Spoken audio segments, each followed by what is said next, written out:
Good evening and welcome to the February 28th, 2022 regularly scheduled school committee meeting. It is now 6 p.m. and I will call the meeting to order.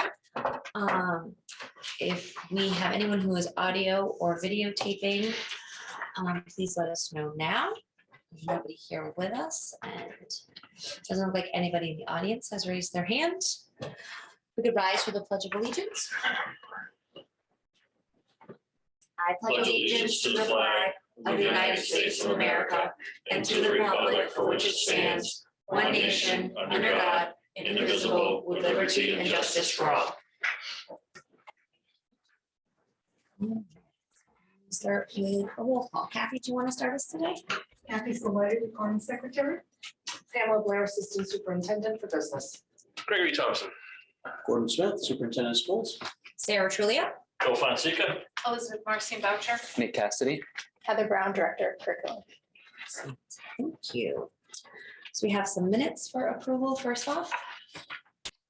Move to approve the February 7th, 2022 regular session meeting minutes. Motion made by Bill, Second. second by Beth.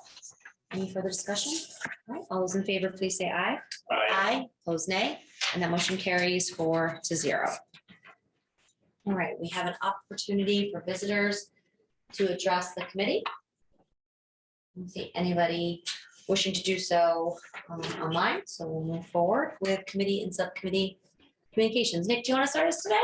Yeah, I can start us off. I mean, I don't have much to say because we were on break for a whole week. But one thing that I learned about today, which I probably should have knew about, was that term 3's midpoint is this week. And just one other thing for today was our first day with no masks. And me personally, I really liked it as a senior, being able to see everyone's face again. It felt like really normal. It felt like my freshman year back to school, like seeing everyone's face, and I'm just like really happy right now. I hope everyone else is too, but it's really great to see everyone.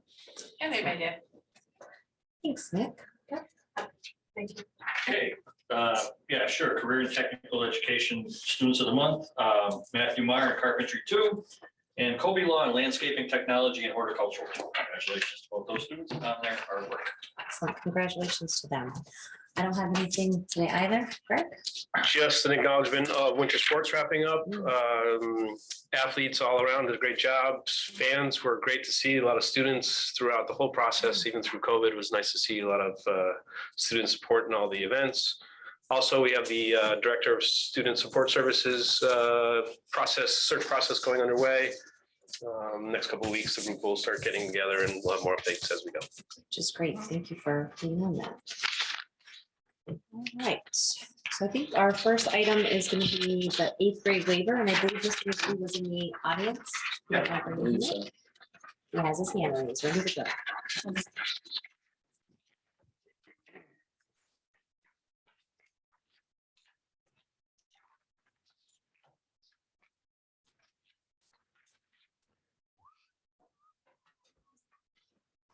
Are you there, Kevin? There you are. Yep. There it comes. Oh, there it is. I'm here. Thank you for joining us. You were going to share a little bit about an 8th grade waiver for softball. Yes, so spring sports are going to start March 21st, and we're in good shape with numbers in all of our spring sports teams, except I'm a little bit concerned about being able to field a JV softball team. So last year, just a point of reference, we were not able to field a JV softball team, which is why I'm requesting the 8th grade waiver tonight. I'm anticipating about 20 returning players and 9 through 12th players, and potentially as many as 5 to 7 8th grade participants for softball. Ideally, I want to get that number up over 25 in order to be able to field the JV team. So it's gone through the process with the MIA and with the PVIAC, and the final step to approving that 8th grade waiver would be the school committee. I was actually at an 8 and under softball practice last night, and there was 35 kids in 8 and under programs. That was K, 1st and 2nd grade. So So they the pipeline's there. definitely It's are not here working to yet. grow that organization. So anything we can do to help, I think is terrific. You want to make a motion for that? Move to approve the 8th grade MIA waiver for softball. Motion made by Beth, I'll second. second by Bill. Any further discussion? All those in favor, please say aye. Aye. Opposed, nay, and that motion carries 4-0. Thank you, Kevin. Thank you very much. Thank you, Kevin. Hello.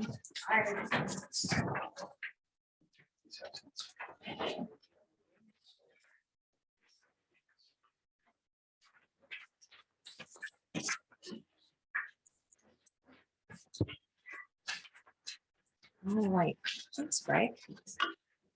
Next up, we have a health update and safety protocols. We do. So on the screens around us, and Sure. Did you want to offer an opportunity for visitors since we have something? I know it's after, but Were you hoping to speak? Sorry. Was someone from your group hoping to speak tonight, or were you just here to listen? Okay, just want to double check. Thank you. Thank you, Greg. So update on health. so update, this is an update on current health data and where we are with health and safety protocols and hopefully providing some clarity to the testing program and where we are on that. So on the screens around you, as well as in your packets, you have a presentation just to walk you through some of the data. During January, as everyone knows, we spiked. We had cases of COVID spiking not only in the public schools, but also in the town. For the public schools, our high points were where it was reported for the timeframe of January 6th through the 12th, and we had 167 positive COVID-19 cases. The week prior to us going out on break, we had 13 positive cases in the school system. When you look on the town side, oh, sorry, I missed one thing. So this week, because we had a week off, there will be a 2-week reporting. Generally, when we report to the Department of Elementary and Secondary Education, we're reporting cases for 1 week's time, Wednesday to Wednesday. This week, obviously, we'll carry 2 weeks. Anything that gets reported to us from the vacation week, and then obviously anything between now and Wednesday afternoon when I report. On the town side, the high point for them was, and they report on a 2-week period, and that's if people have gone on mass.gov, the Department of Public Health weekly reporting and the interactive dashboard. That's where this information comes from. And so they had a 2-week high point of 666 cases, and that was between January 2nd. The town, the week prior, or 2 weeks prior to us going out on February break, reported 92 cases, and last week they reported 42 cases. So while we were out on break, the new report comes in Thursday after 5 p.m. and that was 42 cases for the town. You have a question? last week was 42. Last week was Okay. 42, yeah. Good. That is good. So where does that place us? A lot of things happened just before break and then during break. So just before break, the Department of Elementary and Secondary Education had changed their guidelines regarding masking and specifically the mask mandate that had been in place and then had been extended through the end of break being lifted today, February 28th. If everybody remembers, this group, the East Long Meadow School Committee, back in August had voted to follow the Department of Elementary and Secondary Education guidelines and recommendations. That was our last vote regarding guidance prior to the mask mandate going in place. So with that vote on file, so to speak, we went ahead and continued to follow Department of Elementary and Secondary Education guidelines, and we lifted our mask mandate. In addition to that, the town of East Long Meadow also lifted their mask mandate.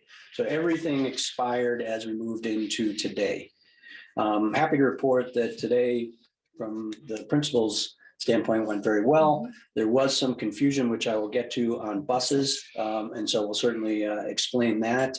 But overall, things went well. And to sort of jump on or connect to Nick's comments earlier, it is nice to see people's faces and see smiles and so forth, which although we know masking was part of what kept us all safe and helped us keep numbers down. So in no way am I diminishing the role that they played. And we know that there will be individuals who want to remain masked, and we certainly encourage that. And we want to support that. And I'm sure that as I move through buildings, there are going to be times where I will always have a mask available and I will mask up. And there'll be times where I'm sure I will be unmasked. Most of that, I think, is not only comfort, but also, are we able to get some distancing so that if we're set up in a room where we can get some distancing, then everybody usually feels comfortable to unmask.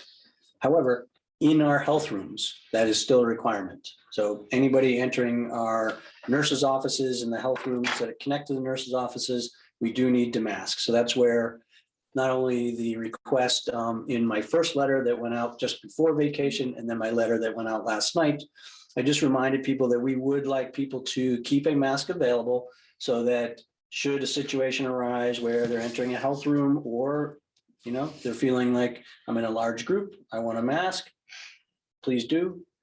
We also have masks available in all of our buildings. Should you need one, should you, for whatever reason, not have one at the moment that you're feeling you would like to mask. Will the nurses have masks in their office if a student will. shows up without? Absolutely. Thank you.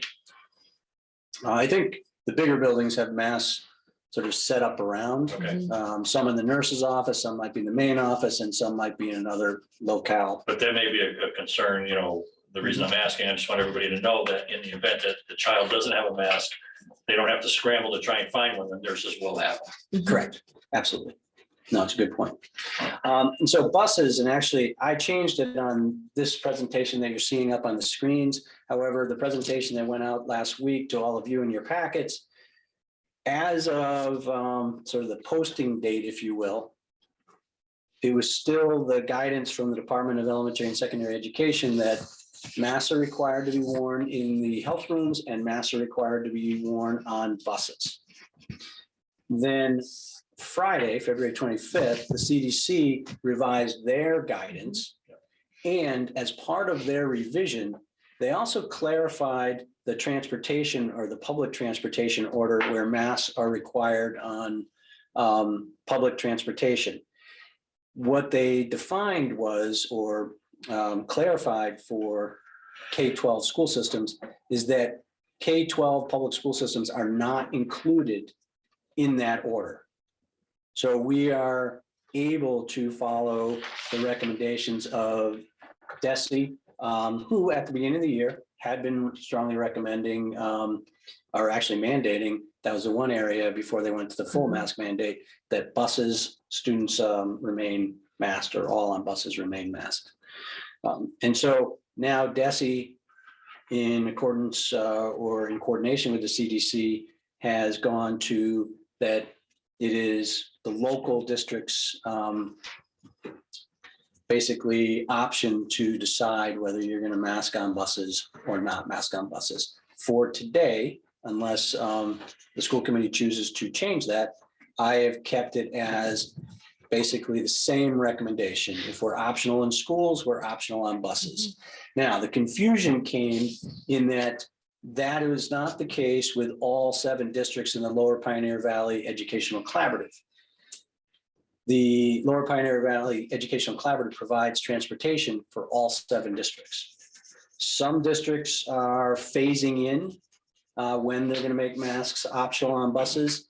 I believe Agawam, similar to us, started it right away.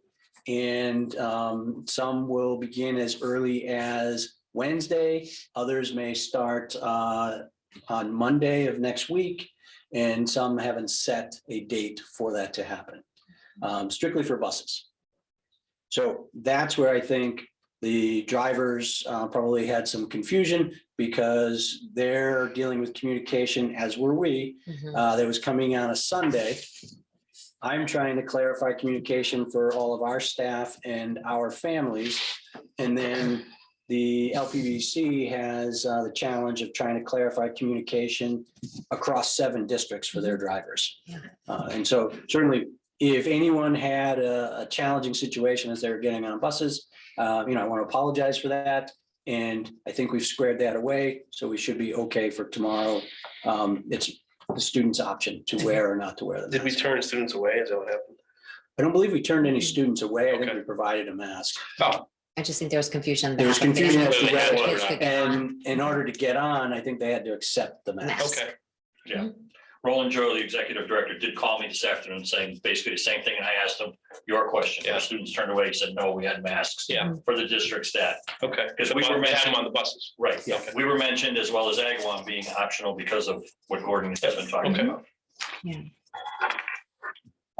Just to finish off the slide here, unless there are other questions around buses. More or less, our daily operations then have remained unchanged. How we do lunch remains unchanged. What we're doing in terms of physical distancing remains unchanged. That's still a practice, a best practice that we want to use. It's what we're using right now. If you remember in meetings past, pre-pandemic, we actually were much tighter in our formation, just in our U here, where we are getting some spacing here.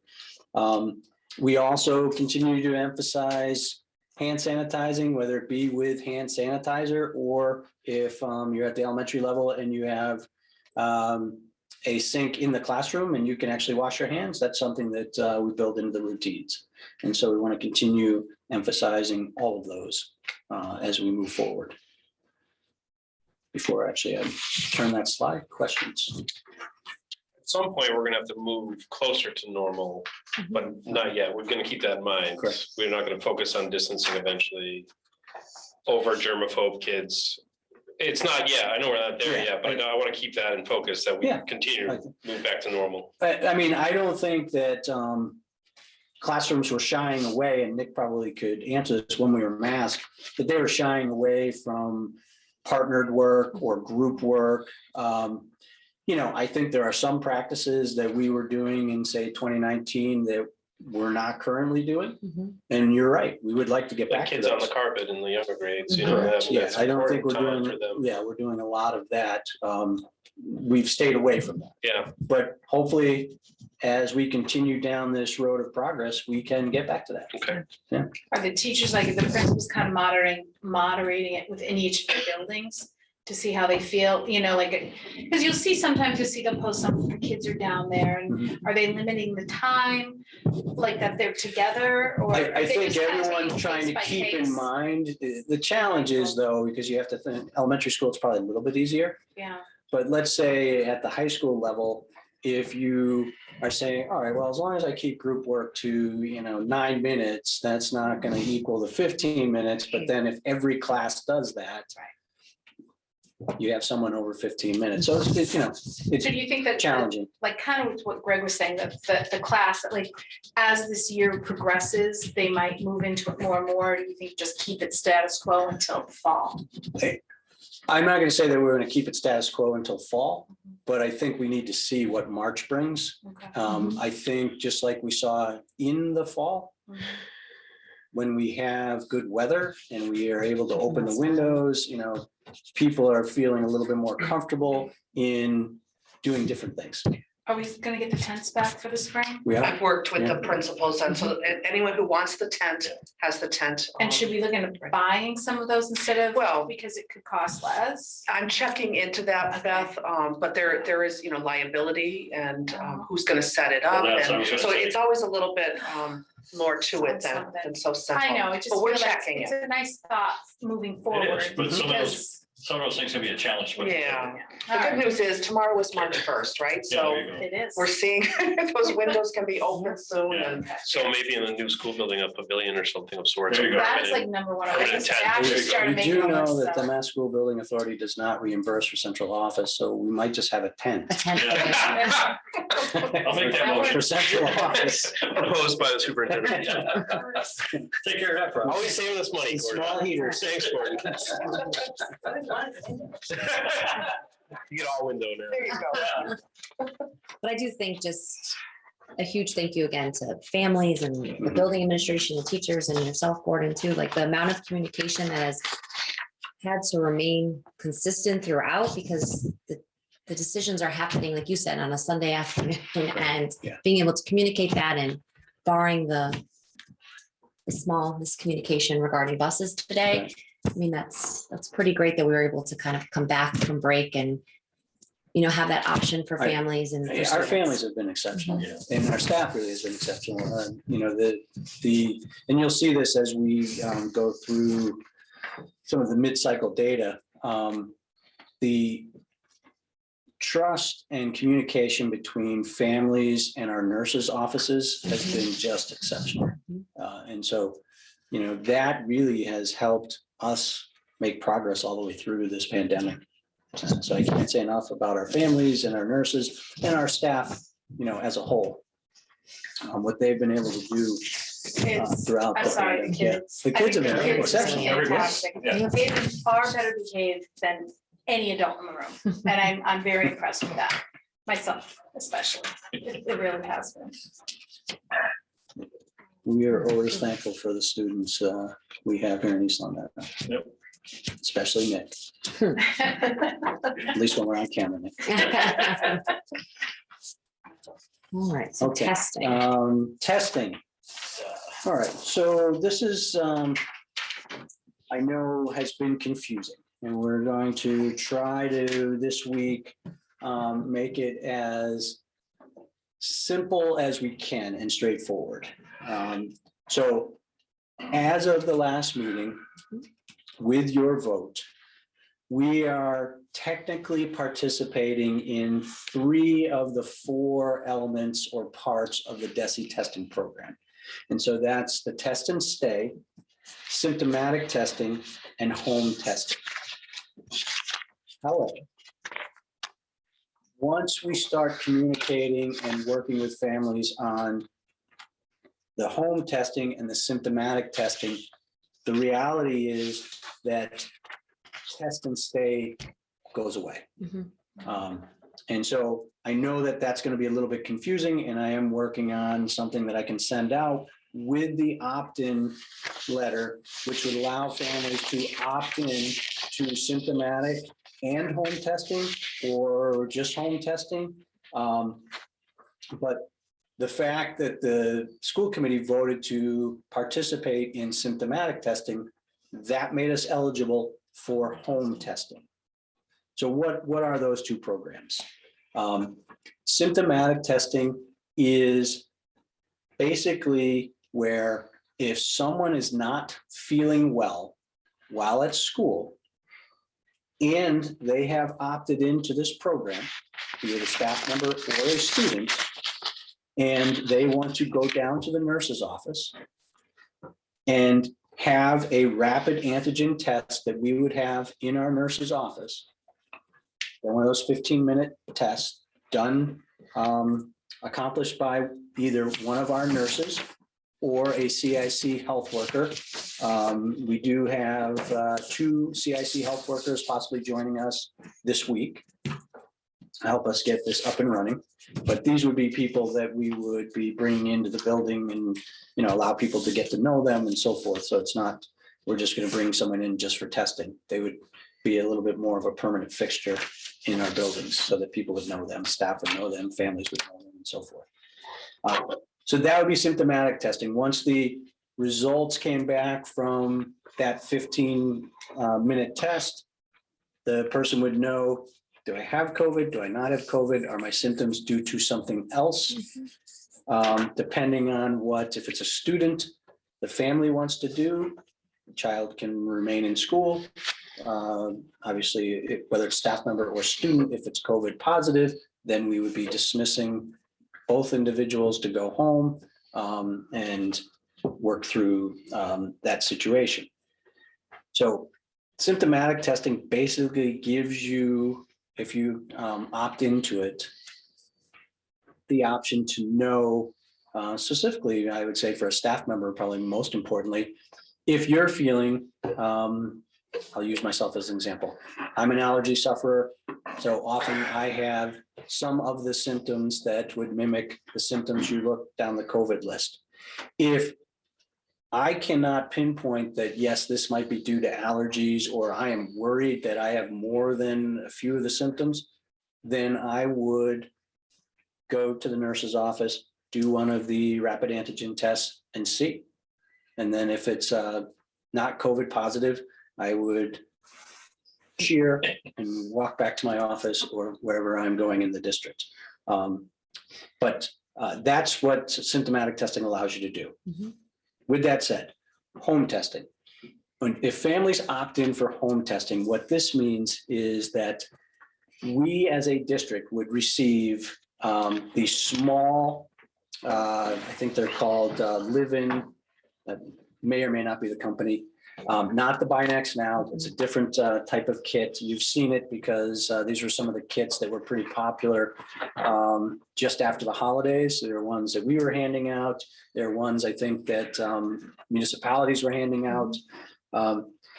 We would receive shipments, I believe, every week or 2 weeks of these kits, and anyone opting in, we would then distribute a kit every 2 weeks to you, which would allow you to have one test per week. So there are 2 tests per kit. And if you're opting in, basically what you're committing to is that you do test once a week. No matter And what. No matter what. We take it on faith. But that's basically what you're committing to.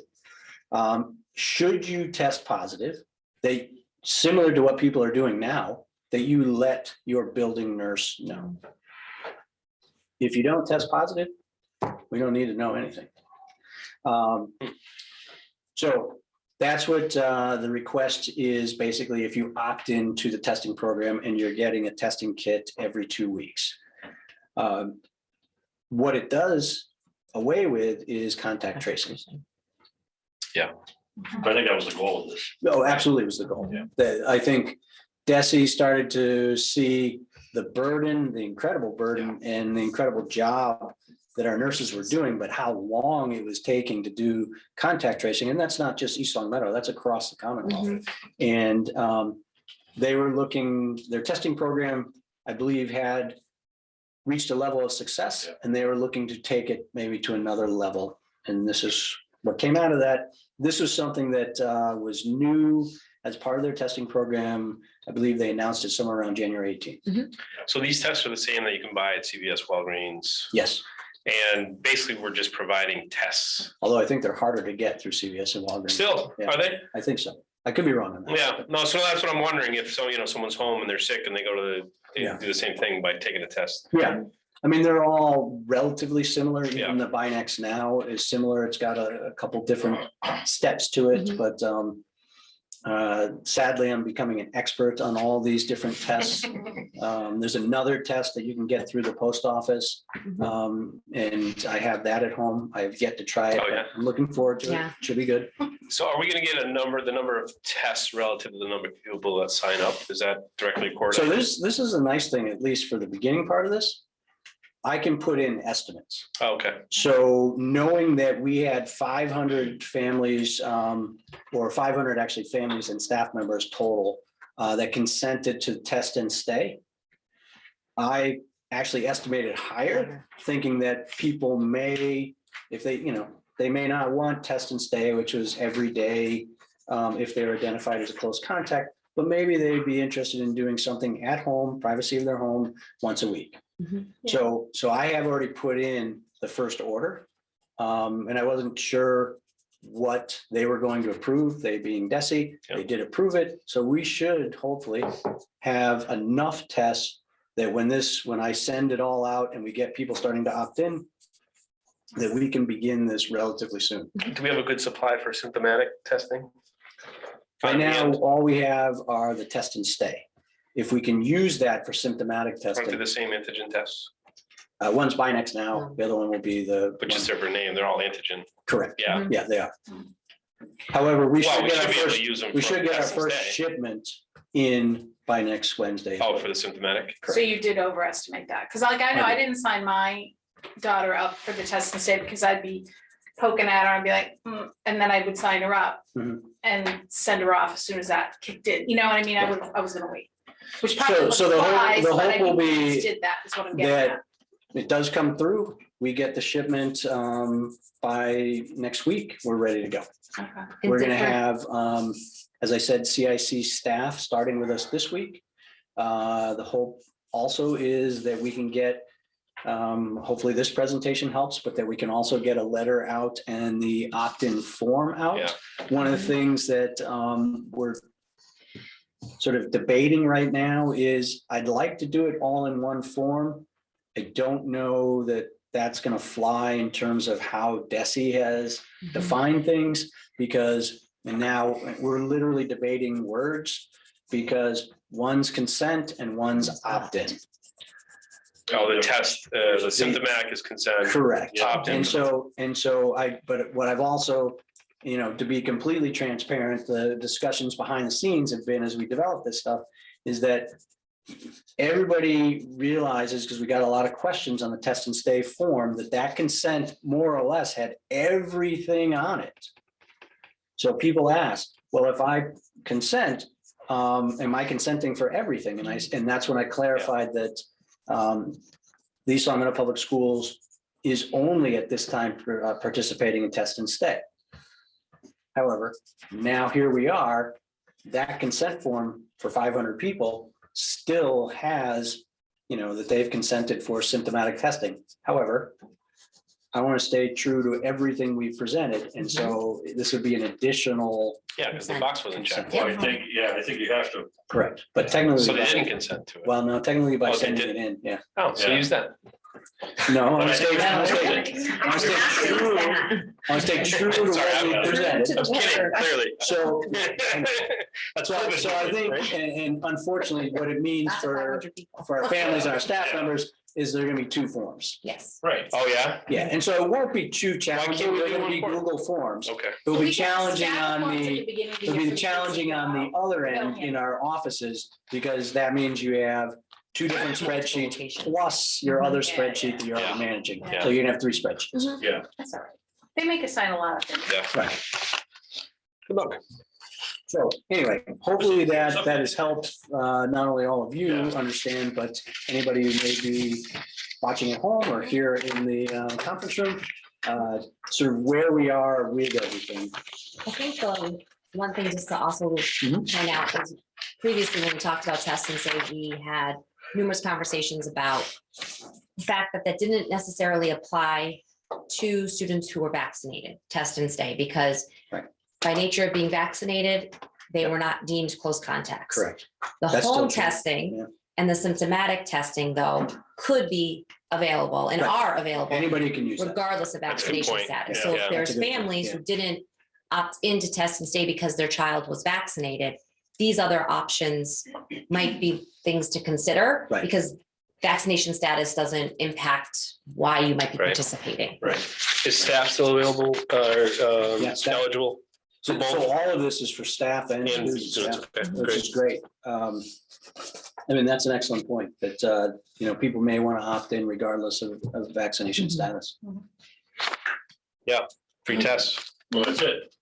And if you want to become an aficionado of the different type of testing kits, They all have their nuances. I can welcome you down and show you all the Maybe different. a crash course. huh? Maybe a consult for the company. My next career. Right. One thing actually that I did want to say on the first slide, and I'm just going to go back to that, and you mentioned it with vaccines. We have seen an incredible increase at our youngest grade levels of vaccinations, which is really heartening. So they weren't able to obviously get the vaccine as we started school, but now they are. And we have the second of two vaccination clinics going on tonight, probably just ended. It's going on in Birchland. I was just going to ask that, because if I recall the conversation, today was the second day in Birchland. Right. For vaccines and boosters. So Can we have updated stats next time on vaccination? Just be Yeah. curious. See if we ever made it at the high school, for 80%. the staff at the high school is at 80%. The students before vacation were at 69%. Come on, Nick, what's going on? Doesn't matter now. Doesn't No, matter. I know it doesn't matter now. It was a goal we were trying to On the same meet. average again, it doesn't matter. Yes. However, I think, and I don't have the number, so I won't say it. There was an increase overall in the town of East Long Meadow, that they hit a threshold that they were looking to hit. Oh, good. So that's exciting. And that would be beyond the school system. That would be the Right. entire community. Great. So, Right. Thanks for that, Morgan. sure. All right, so next we have our mid-year data review. Let Ms. Brown hook up to the TVs for that one. Switch roles. So in your packets, you do have a copy of the slide presentation, but we'll also have it on the screens around us. And basically, this is sort of a precursor to the mid-cycle, where all the schools will come and present to where they are in terms of the progress on their SMART goals and just overall how the year is going. This gives you a little bit more of a numerical look, if you will, regarding just some of the data around our climate surveys, our social emotional surveys, and then getting into the student achievement assessments that we've done. And I'm happy to say that I see some really good things here. There are obviously things that we need to continue to work on and things that are challenging, but I'm excited about a lot of the data that's in here. All right. Moving right along. One of the things, and I do have a question out to the Department of Elementary and Secondary Education as to how they're going to, or if they're going to do anything with attendance, and probably more specifically chronic attendance. And the gentleman whom I sent it to is out right now, so hopefully I'll get something this week. But our averages daily attendance, if you take out COVID-related absences, and we can do this just through how we code certain things, is pretty good. And not only is it pretty good, if you look up there in terms of Meadowbrook, 95%, Maple Shade, 95.4%, Mountain View, 96.1%, Birchland, 95.6%, High School, 94.4%. It's almost back to where we were in the 2019-2020 school year at this time. Yeah. And remember, at this time in the 2019-2020 school year, we had not closed down, so we weren't there yet. Those percentages, just to give you a quick, I didn't have them up here, but I did go back and research it. So Meadowbrook actually is close with, they had 95.4% as their attendance rate back then. Maple Shade was 96.6%, so we still have a little ways to go. Mountain View was almost identical at 96.2%. Birchland was, again, also almost identical at 95.5%, and the high school was 94.6%. So very, very close to what we were pre-pandemic. And you can see when you add in, and hopefully the home testing program starts to stop this piece, plus the fact that we no longer have to quarantine 10 days, that we can move it down to 5. If you're without symptoms, you can come back. Or if your symptoms are drastically improved, you can come back on day 6. But you can see how the numbers decrease if you're looking, when you look at that slide, 95 to 92.1% with COVID-related absences, 95.4 to 93.8, 96.1 to 93.3, 95.6 to 94.3, and 94.4 to 93.4. So we would like to have that as, I know, thinking Hall of Fame and sports halls of fame, the dreaded asterisk. We would like an asterisk on this one from DESI. So we'll see what they say. We do know there's going to be elements that were held harmless on in terms of the accountability system. So this would be one that we would like to see. Gordon, one question that's come up, some families have expressed concern about retention and how at times students, conversations have happened with families because of absences, and that sometimes retention is considered because a child has missed multiple days. We as a district, though, have not put forth anything related to retention based on COVID-related absences. Correct. Families. We would like to work with families and not have COVID. And I think this actually is in the spirit of where the commissioner is too, not have COVID be a reason that someone's retained. We're, at least as far as I've seen throughout my tenure, we're not a district that is big on retaining students, where we'd rather work with students to support them and have them move on with their grade level peers. That doesn't mean we don't have retentions. It just means we haven't been a district that retains a considerable percentage each year. And certainly in the last 2 years, last year and then going into the end of this school year, it's not something that we're looking to see a spike in.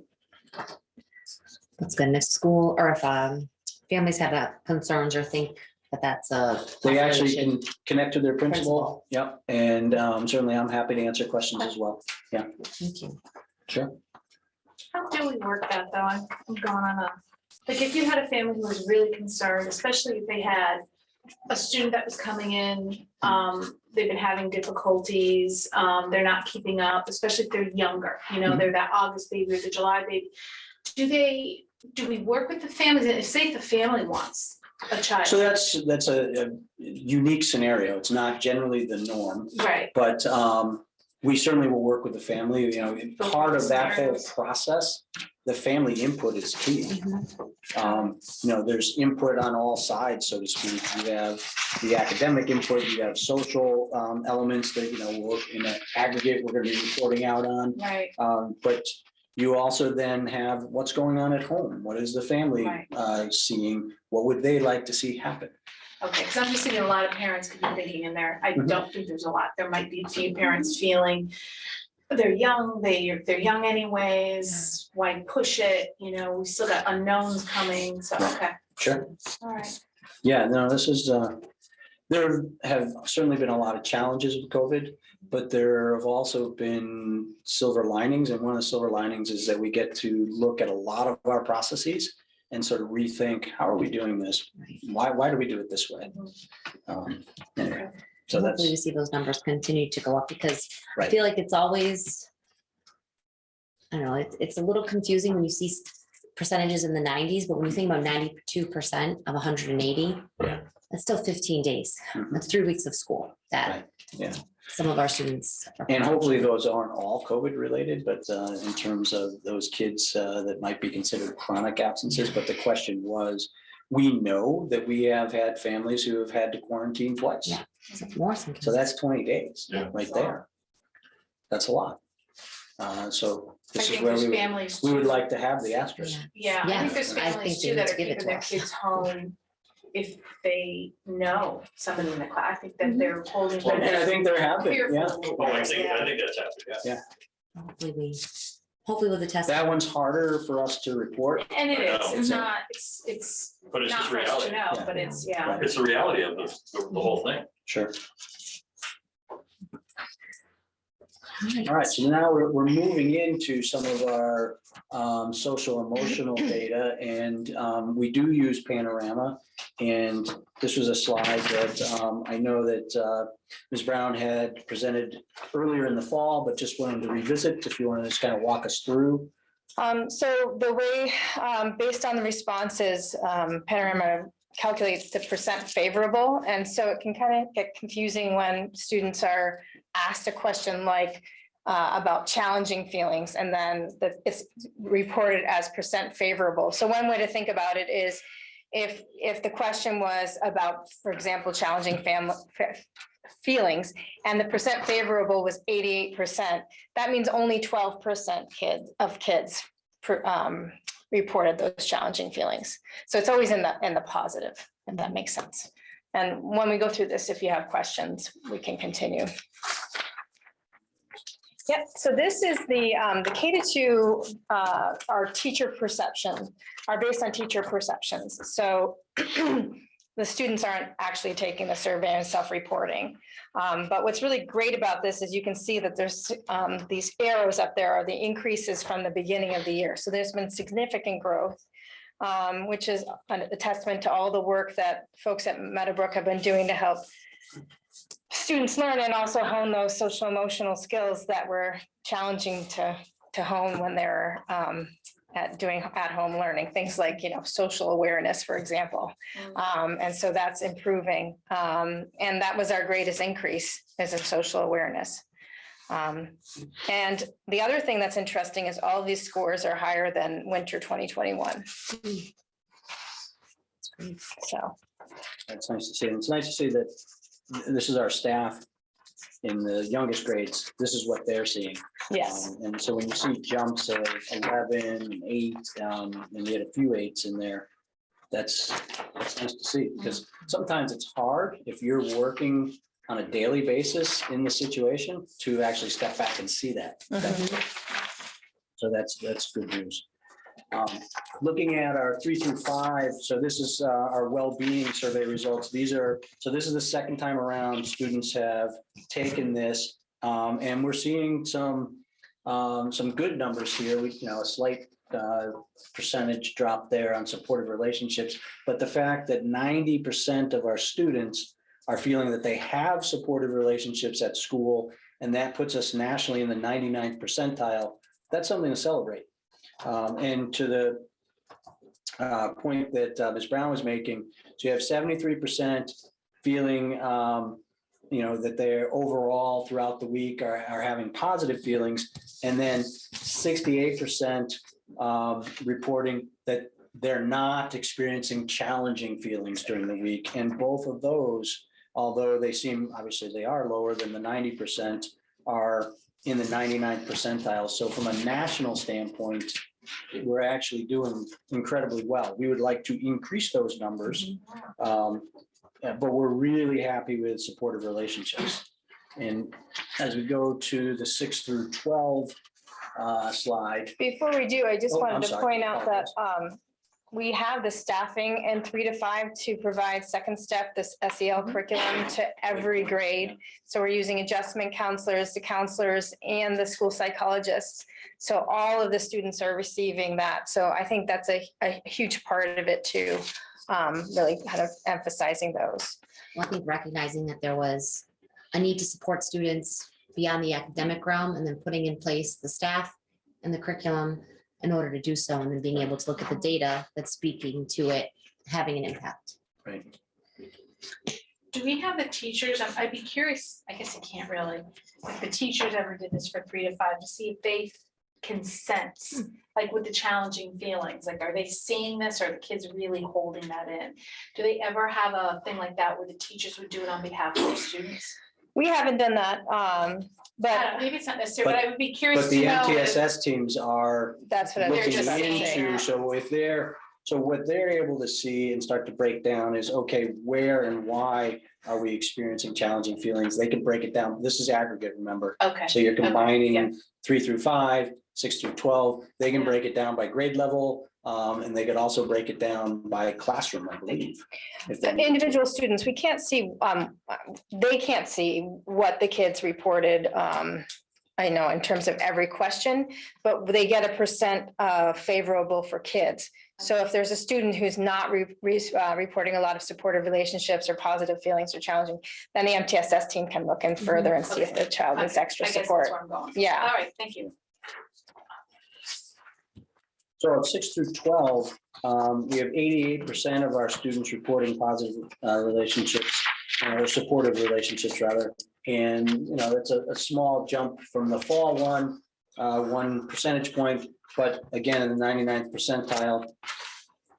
Sound low here, 64% with the positive feelings and 61%. However, nationally, which I think is somewhat surprising that that's still 99th percentile, which again, Not an easy those time are to be a kid. areas, what's that? It's not an easy time to be a kid. No, No, it's I not. don't know that it ever was easy time. to be- No, but you know, in But the it's even middle of the worse now. pandemic. But now we know more about Yeah. why. Yeah, And so these are areas that we do want to dig into more and provide the supports. And as you know, we're seeing more students. We talked about our counselors doing a social curriculum, but we also have our counselors seeing their caseloads have grown. And we also have pre-pandemic, we were partnering with River Valley Counseling. And we continue to partner with them. And we have, prior to the vacation, we've actually gone to their limits. So they have to hire more staff in order for us to make more referrals, and we have more referrals to make. What time do they go? Yeah. We'll Like tell them to everybody go. else. It's hard, it's hard. Yeah. The other thing at 6 to 12 is both the middle school and high school are working with Innocent Classroom as part of their professional development, which is all about building relationships with kids and especially, you know, finding the good in kids that you might have hard time building relationships with. And both schools are really dug into that work. So I think in terms of supportive relationships and just kids feeling those feelings at school, that has a huge part of it. And I think to someone's point, it may have truly been your point. This is where we're trying to make sure our professional development builds that idea that, okay, social emotional learning and support is not separate from academic learning. It's all part of the child growing and learning. And we all take part in that. You know, obviously our counselors take the lead in a lot of that, but our teachers are now getting more professional development where they see how through the content they teach and how they set up lessons on a given day that they can support this. And they do. And so that's pretty impressive. And I think that's why we're still seeing good numbers here. Heather, do they take these during the school day? Is that when they take the survey? Yeah, and they're really quick. They're less than 10 minutes to Yeah. take. So it's a high percentage of students that actually take them. Most, So we Would you like have to great increase the results, 3 to percentage at High 5, school, Nick? 6 to 12 is a little tougher with the high school students. they skip it, yeah. Well, they should be doing it in Spartan Block. Yeah, That's when we. Like- That's when they do it. That's when we do it. Like, you It's know, a question of do they do it with fidelity? well, yeah, that's true. Sometimes it's like a. So Nick's gonna help me. He's gonna get out there. We're gonna, It's true. we're It's gonna, true. yeah. Survey ambassador. We're gonna increase that high school participation. yes, we gotta find some incentives. Yeah. Because that climate survey information, well, obviously social emotional is really important, especially for that dashboard for us, if there's a student that is needing some extra help. But the climate survey that we're about to go into also gives big picture information. And if, again, kids aren't going to learn if they're not feeling, you know, safe and affirmed. So this gives us good information in terms of what we can do as a school, what we're doing well and what we can improve. And so the climate survey evolves a little bit as it goes from the grade span of 3 through 5 to 6 through 12. But so this basically, now that we're at the mid-year, so to speak, is more our baseline for the full climate survey. And then we'll do this again at the end of the year. And SEL will get accomplished 3 times during the year. So we were happy to see, you know, a sense of belonging, 91%. That's really heartening. And school climate, 90%. The school safety is a little bit of one that probably needs further clarification, both for our students and just as we're reporting out, because it's not necessarily around, you know, safety drills that we do and, you know, what are our drills around active shooter and that kind of thing. It's more around questions such as, have you ever been bullied in your school? And then within that mix of questions, have you ever witnessed someone else being bullied? And have you reported? That's a key element. And so we have to do some more digging into this because I think we saw low reports or responses on being bullied, some response on witnessing, but it wasn't correlated to an equal response on reporting. Mhm. And so that's the work I think that we need to do, is making sure that if you are witnessing, find a way to safely report, that we're all sort of mandated reporters. And the reality is, if you break down the numbers, for that question, if you saw bullying, did you report it? 19% said yes, 10% said no, and 71% said they didn't witness bullying.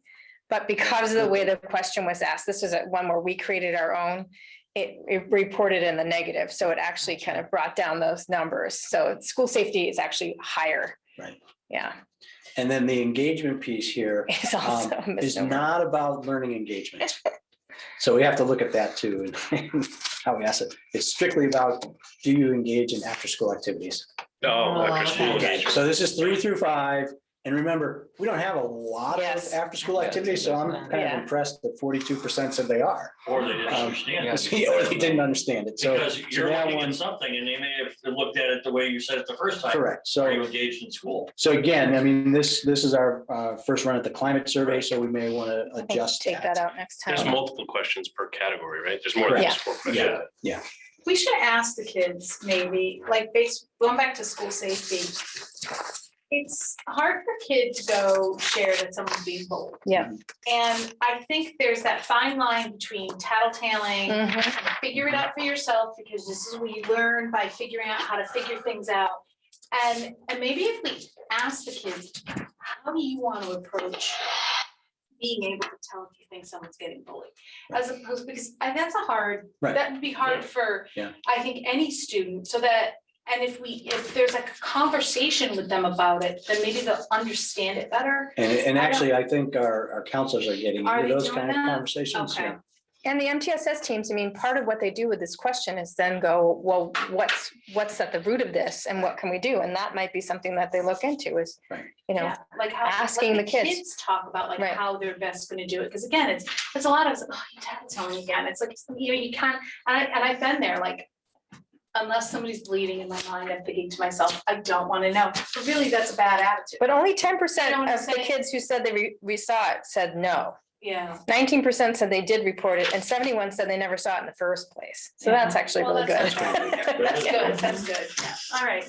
And Heather, you referred to MTSS a lot, and I'm not sure if everyone out there really knows what that is. Is it multi? The multi-tiered systems of support, and it's basically, we talked about RTI in the past, which really kind of focused on academics. So MTSS focuses on the whole child. So you look at not just academics, but their social, emotional, behavioral, and kind of look at that whole picture. So for example, a student might not do well in their reading classes. Is it really something with reading, or is there something else going on? So, you can really kind of help that. The other thing about MTSS is it's much more about being proactive than reactive.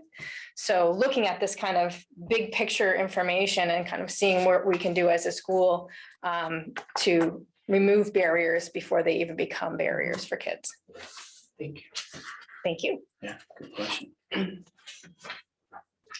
So as we move to the 6 through 12 grade span, we ask a few more questions and we get into diversity and inclusion, we get into cultural awareness, and hopefully these are things that students, as they continue to grow and mature, are understanding and are getting into discussions in their classes. And so they can have a response as to how they feel their school is handling these type of situations. And, whether we do as a school and school community have cultural awareness and respect and structures to celebrate all cultures and so forth. And so our percentages here are very positive. We'd like to see them starting getting closer to the 90%, but we are feeling Engagement's the good. same thing, by the way. Yeah. Yeah. Yep, that's after school activities. Yes. School climate, I'll just go to the middle there, 84%. That's good. I'd like to see it better. Like Nick would like to see it better, looking at his face there. Sense of belonging, we would like to see all our students at the middle and high school, 80% again is good, but we'd like to have all our students feeling as though this is their school. Mhm. And I feel like I belong, people respect me, this is my school. School safety again deals more with bullying and then some of the other things we talk about in school safety. So, one of the things that we talk about or gets asked in terms of sense of belonging are things like I feel connected to the adults in my school and I am part of the community at my school. And so those are two very important things. One of the things that we've stressed since we've been doing surveys like this, these actually, I think, have been our best surveys over the course of, say, the last 5 or so years that we've been doing surveys like this. We've always wanted to be sure that every student in the system has at least one go-to adult to whom they feel they can go to problem solve. Mhm. That's always the goal. We'd like to get to 100% on that. And we're getting there, and different grade levels obviously have higher percentages, but those are some of the questions that are being asked in sense of belonging as we get into the climate surveys. Do our administrators have the ability to share this information at like a staff meeting or professional development at the building level to then be able to speak to Yes. how they're going to work to address it broadly across? Actually, I entirety think of the the community. middle school might be doing it tomorrow. Yep. Am I correct? in that? Yeah, they are sharing this. And then even being able to share, sorry, Heather. No, go ahead. With like PTOs and other organizations that support the building, like. This information is Yeah, so very this easy to information, share. they actually have this information and they have it, they can break it down even further. Mm. So if they wanted to share We can disaggregate it. more of the questions to Mr. Thompson's question, under sense of belonging or school safety, they can do that. Sure. Have we ever, I know this is like way off, but have we ever thought when it comes to sense of belonging? I know that we have the advisory kind of sort of in, I don't know what's gonna be happening, moving forward with the advisory at the high school, but I know they're doing it at the middle school. Have we ever asked the kids, like after their freshman year or after their, up 6th grade year? Like more freshman year, just can't really do that virtually.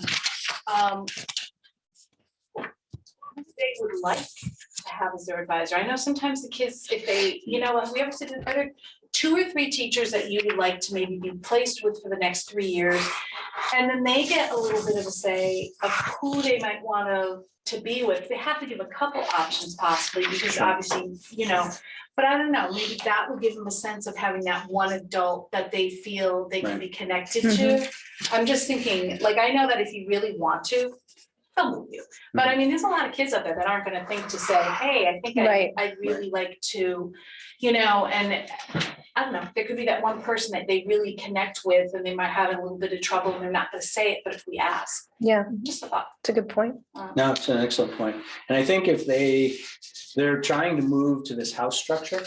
And so if they can get that accomplished for next year and actually start to learn even more about the students, and you have a smaller group who then is focusing on, say, the 9th and 10th graders, and then a smaller group is focusing on the 11th and 12th graders, but that group is working with them more frequently.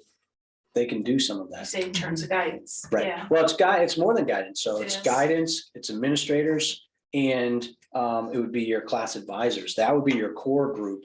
But then, and this evolves. Okay. It's not something that can go in place right away, but you might be able to start to work schedules where you have more teachers that are in common with your 9th and 10th grade courses. So, I'm not saying that they're gonna achieve, say, the teams of, say, a middle school, but you can get closer to that. Those are some of the things that if you can build that house structure. Now, you also have to do work with your departments, and so there's a good deal of background work that you have to do behind the scenes work, I so know to it's speak. easier said than done. Right. So you have to start with that core. Yeah. And if you start with that core, and that's a group of people who will be working with those 2 grades frequently, they're gonna get to know those students better. That's the main goal. Right. Then you build from there.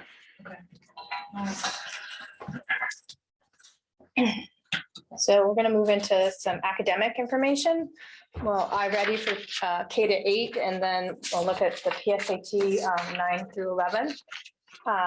So again, this is aggregate information, but just to remind folks that the iReady, you can really drill down for each student and use that information as a starting point for either further diagnostics, but also just, knowing what their strengths are and what some of their things that they need to work on.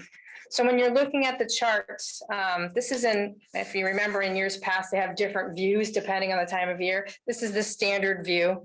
And green with, actually, it's kind of hard to see on here, but the green with the stripes means mid on or grade mid. It's either they're in the middle of that grade level or above.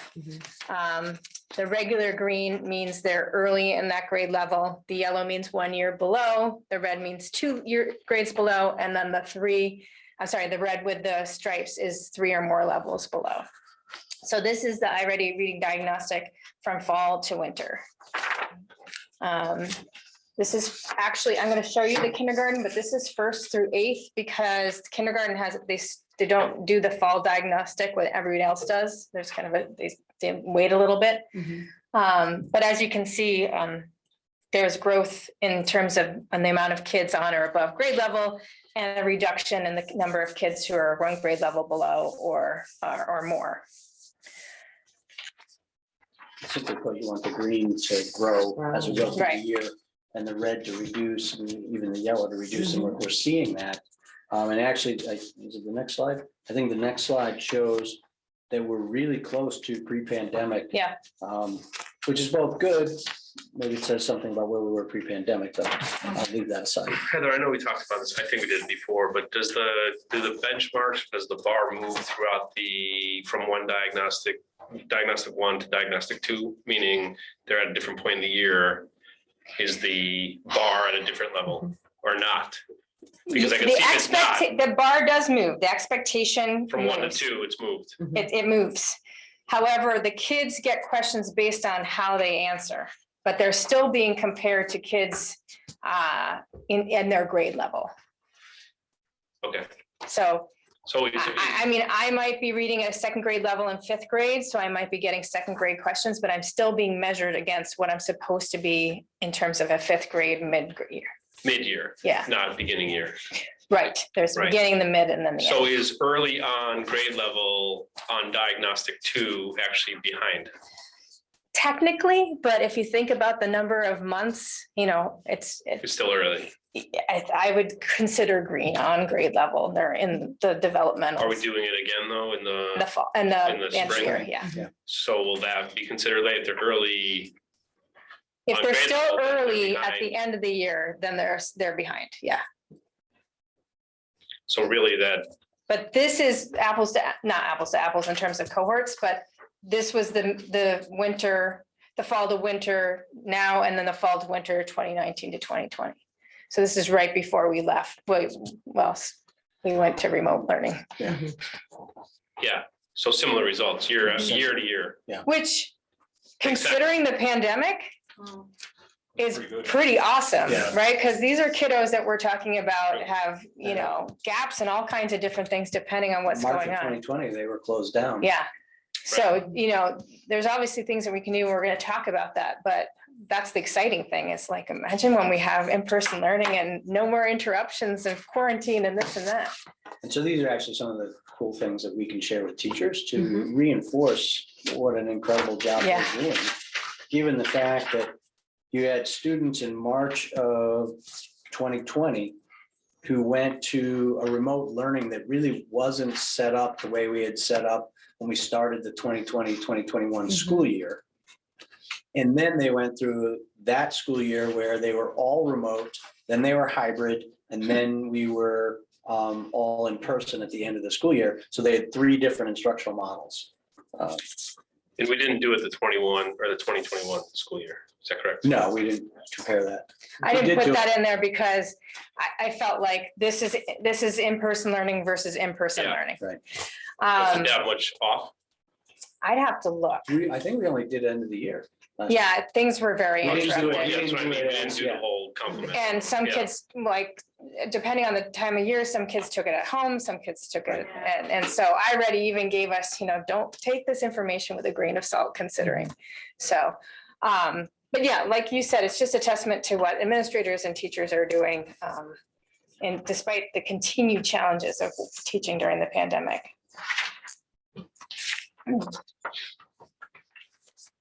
So this is the iReady Diagnostic, just so you can see all of the schools. You'll see growth across the board in every school. And then it breaks down for each level over to the right. And then kindergarten is separated out because they have their own diagnostic window. Now, kindergarten can't have red because you can't be 3 grade levels below in kindergarten.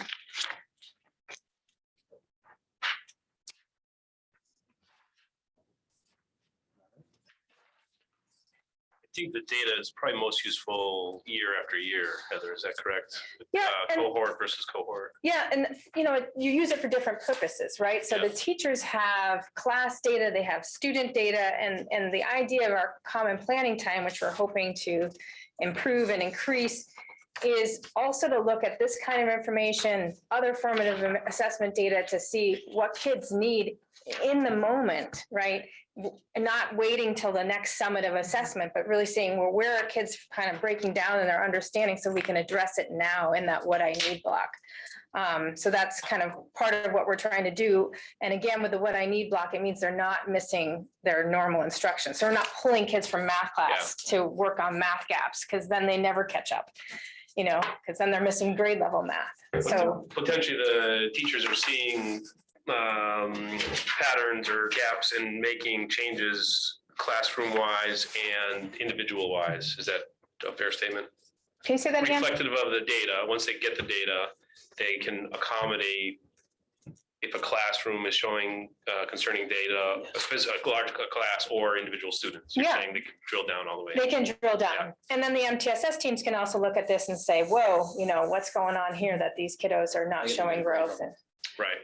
And it also breaks it down into different like buckets of work. So like this will break it down around vocabulary and comprehension and different subsets of tests within reading. And then in math, it'll break it down around domains. So yeah, numbers and algebra, operations. algebraic thinking, numbers. So they and can also look operations. for those trends, which would be great too, Heather. I'm sure you are looking at this when you're thinking about curriculum choices and what programs to consider, because if we're noticing, for instance, across the district that fluency or phonological awareness is a concern, then looking for reading programs at the earliest of ages that are heavier around those types of elements, so that then we're addressing the needs with any curriculum purchases as well. What we did in the curriculum committee is we looked at that domain level information disaggregated by different groups, so we can really see. When you look at the aggregate, sometimes it's like, okay, we're okay.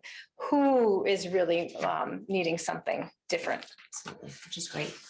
Do we find through this that we recognize that our pace is off?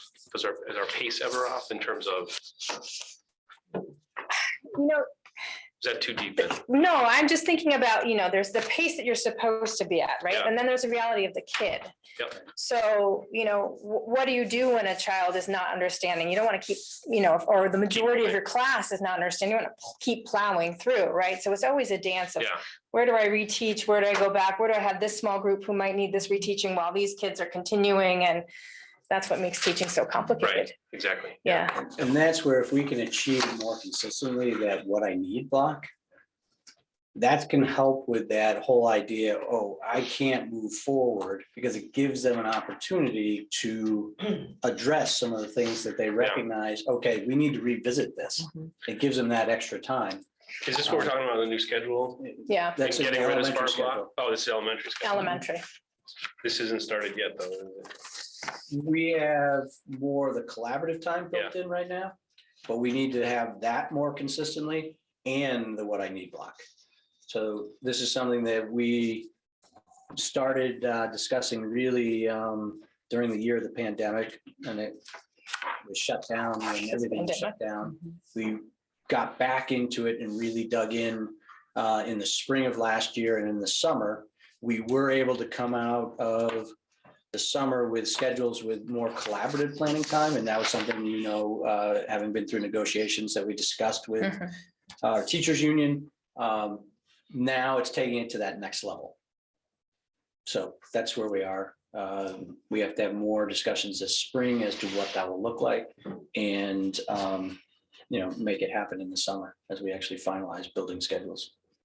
Yeah, I'm happy to see they're doing it because sometimes you get into that rut of you have math at this block and then you have, your specials at this block and you have this at this block. And then you're like, okay, so like you're saying, go back and reteach something. And then even with the kids, if you have that little bit of time, it gives you time to do something more creative. Right. Something that's different that isn't okay. And I think the kids are actually going to benefit more, not so much from the go back, reteach, that kind of stuff, but to know that there's more opportunity to do those things that there just isn't time to do anymore, whether it's to take that extra break or to go out and look at the wildlife or to go do, you know what I'm saying? I know that's not what it's meant for. What I but it's need there means for what I it. need. And Exactly. that's just it. And I'm happy to hear that because those rigid schedules can be, What I need might be a big, deep breath outside. yeah. Take over the leaves. That's just a central office. In our tent office. Yeah. In the tent, we'll have oxygen every day. It'll be nice. So this is, again, 1st through 8th grade, the math diagnostic from fall to winter. And again, you'll see an increase in the amount of kids in the green from 32%, I believe, to 51%, and a reduction of the number of kids in the yellow and the red. And then if you compare, again, it's very close to where we were pre-pandemic. So, some of the things that we're working on, like getting high quality instructional material or more high quality instructional materials in the hands of folks in the professional development, getting the staff to implement it, the collaborative time, the WIM block, I think that we'll see even better growth. But this is still amazing and commendable.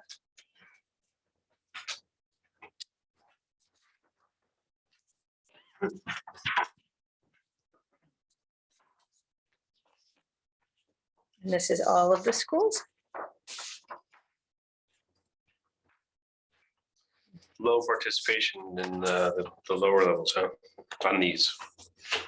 156 out of 507. Oh, so that's a little misleading because it's just the kindergartners because they have their own diagnostics. So that's all of the that's about all of the kindergartners. It just means That out makes of sense. 507 of, same with the 318 out of 507, It's it just means it's 1st and 2nd grade. Yeah. Okay, yep.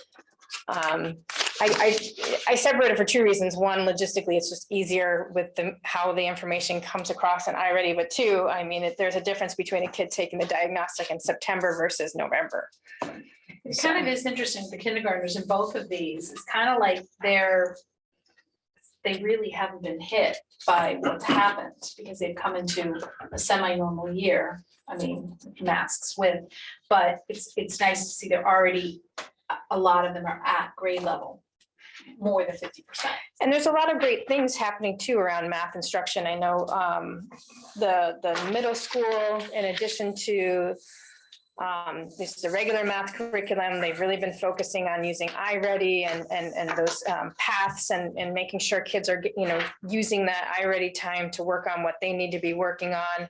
We have a lot of folks doing the illustrative math pilot, which whether or not we end up implementing it, there's been a lot of rich professional development just on teaching math that folks have had.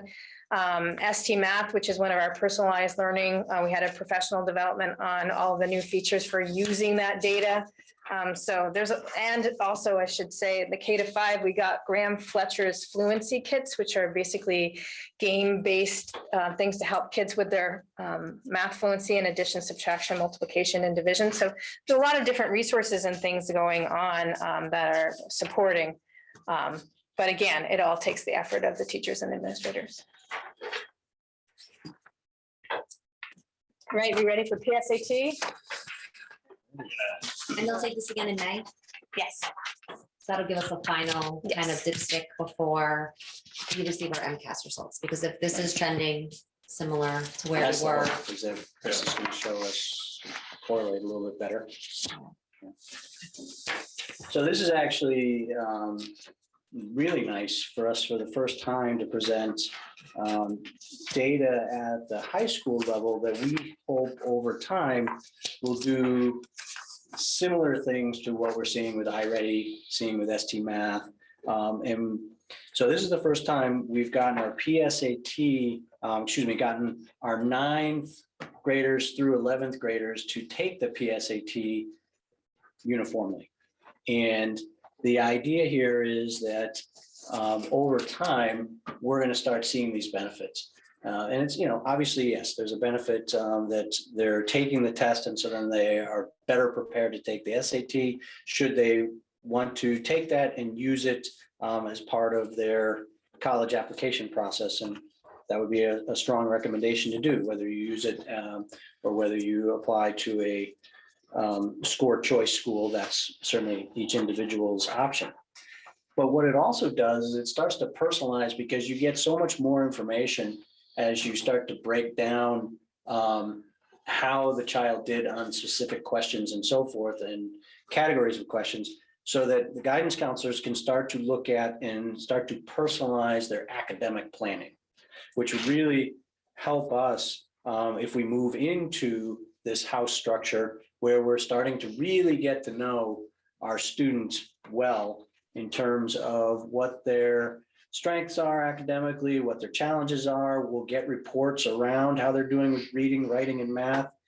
It also gives us an idea, a better idea of where are they in terms of their potential to take certain AP courses, which is huge because, and Nick, jump in here if I'm misreading this.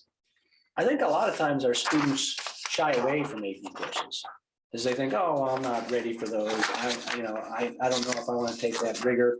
But one of the things that we know we need to do a better job of is making it enticing to go after AP courses and realize that you can, any student can go after this and take that type of level course. And so if we can start that planning earlier and have those conversations earlier in their academic career, I think we have a better opportunity to do that. And this makes it easy because there's an AP potential tool. So they'll just say what things based on their scores, what they recommend the students think about taking.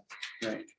The students will get that themselves, they get that They can do information. that themselves as well. And the other thing with the personalized learning is Khan Academy, which is free based on if you connect your scores to Khan Academy, it will give you a personalized SAT prep based on what you need to work on. Really? Yes. Well, I got someone to talk to. Yeah. Yeah. There you go. I'm So, sure she knows. I mean, yeah, as you No, go I through do. this, I think we're going to find even more benefits that we're highlighting here. But it's also going to, help we've said this acronym a lot, our MTSS teams, our multi-tiered support system teams, working and adding interventions and supports where needed. It also allows us to take a look at, as a school, to look at cohort growth. How are they doing as they go through? Now, obviously, one of the keys to do that is we have to stay with it. Right. So this is something that we'd like to see evolve over time. We did it this year for the first time. So we have data on our 9th, 10th, and 11th graders. We like to continue to utilize the reports and get into the reports. I think Ms. Brown just spoke to the AP potential tool, but that also shows you where there might be scholarship opportunities, which is key. And it's not on here, but it's something that I keep in mind, and I know that all of you, as well as our steering committee for equity and diversity, keep in mind. We did an equity audit. We have recommendations on which we're working. One of the recommendations is how do we do a better job academic planning and opening up opportunities in AP courses for all of our students. If you look at some of the statistics in that equity audit, you see that there are large percentages of our students who are not taking honors and AP level courses. And so it's something we need to look at and see why. Are there And they can do barriers it that on their we're, own. what's that? And they can do it on their own. If we don't offer it, they can pick one on their own to do. Sure. They Yeah. can- And so, Yeah. and we need to communicate that better. Yeah. That's important. And so this is Yeah. all part of that. We also pay for the AP test for students who qualify in terms of low income. So everyone who has trouble paying the fee to take the AP test gets it paid for with the Title IV grant. And students don't pay for the PSAT. No, not with No, this. if we do it this way, we're, Okay. Covered. Yeah. because we're asking everyone to take it, so we're paying. Does EOPS pay? Yes. Yep. So it also allows our BIPOC students to look at some College Board nationally recognized programs. It provides some free college advisory programs and referral services for 11th grade African-American students. And as I think we're thinking more in terms of, no, I'm sorry, I was thinking SAT, but the fee waivers are more around applying to colleges. And for those of you who have done that, there are considerable fees Mhm. in applying. Yeah. There are fees for everything. Mhm. And sadly, there are a lot of fees for applying to college. And so Yes, if there we are. can make that less burdensome on our students, then that's something that we're certainly looking into. And then it gives us information to continue to do curriculum analysis. You know, is the curriculum that we're using helping our students, supporting our students for some of the tasks and areas that they want to achieve in? And so that's something that we want to continue to do. And you know that Ms. Brown is running curriculum committees at the elementary level, but we want to look at this all the way through K-12. And so we want to start committees at the upper grade levels too, to look and review curriculum. And it's something that we do when certainly DESE changes their standards or revises their standards, but we need to do more than just that. So that we're also looking at, as, and this is stealing a phrase from DESE, but that we're looking at high quality instructional materials. And so I that's. steal that that's phrase all important. the time. What's that? I steal that phrase all the time. But yes, so high school English teachers, we actually did a dive into the PSAT information just to see where there might be some gaps. So it's definitely already been helpful. And this is just some of the information that you can get, that kids can get, counselors can get. Now, what if you came across a little darling that did very well on the PSAT and maybe doesn't necessarily put the effort in school? Are you going to grab that child and say hi? You are. That's the point, right? Like, you know, because I assuming they're taking it seriously Yeah. too when they take it. And the Panorama dashboard, you can access their GPA and their PSAT scores and their MCAS scores. So now we can start to cross-reference. Yeah. So you're Yes, sir. okay with pinpointing, you Yeah. know, them, okay. Sure. And that's important because we know that there are students who do very well on standardized testing, but maybe they're not showing that same success in the classroom, and it's vice versa. Mhm. Mhm. And so it's trying to figure out why.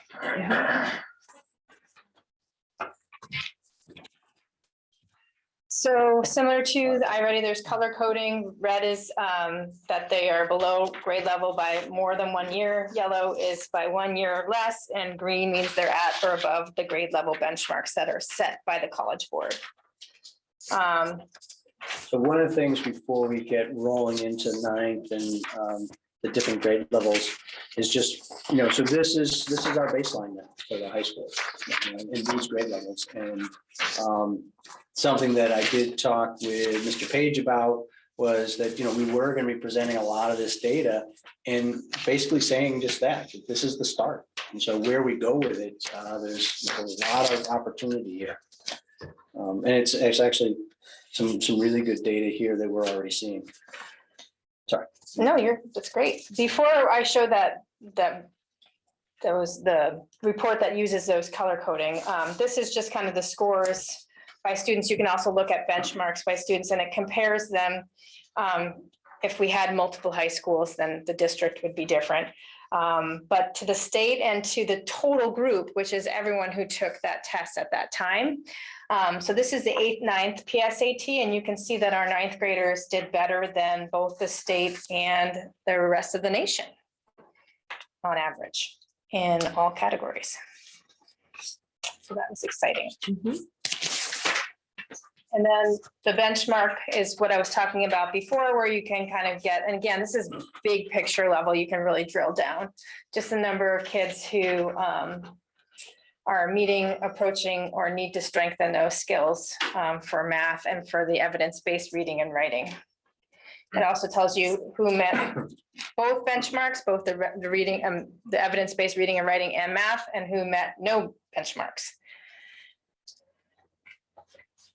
It's interesting that the data continues to demonstrate that we definitely need to get a move on the math work. And I know that that's part of the Yes. work of selecting high quality curriculum materials, but that carries right through from K to 12 or K to 9 at this point, but Right. being able to really isolate what our students need and then selecting those high quality resources to support them. And the same along the lines of professional development for educators. Agreed. With the 10th grade, I just want to say there's two options for 10th graders for the PSAT. There's a PSAT 10 and there's a PSAT, which is the same one that the 11th grades take, which is the National Merit Scholarship qualifying exam. And our 10th graders took that 11th grade one. So that actually assumes that they had those high levels of math that juniors would have. So something we're thinking about whether we'll just try the PSAT 10 next year. But basically, you can see that the students did not do as well as the 9th graders in terms of the scores by doing better than the state and doing better than the nation. Did the state on average take the same test, the exact same test? Or was it? So it's 10th graders taking the national merit. So this is comparing 10th graders to 10th graders. Okay, both taking the national merit. Yes, Okay. if they took the PSAT 10, then it would have a different report. So that's a good If question. they take the national merit one in 10th grade, they qualify, but if they take it in 11th grade, does it not qualify for the scholarship or does it? If the 11th grade one It does, will. yeah. Okay. All right. I should say, though, the evidence-based reading and writing mean score was better than the state and nation. So that kind of goes to your point where we're needing some work on our math curriculum, which we are working on at the high school. And then the benchmark breakdown.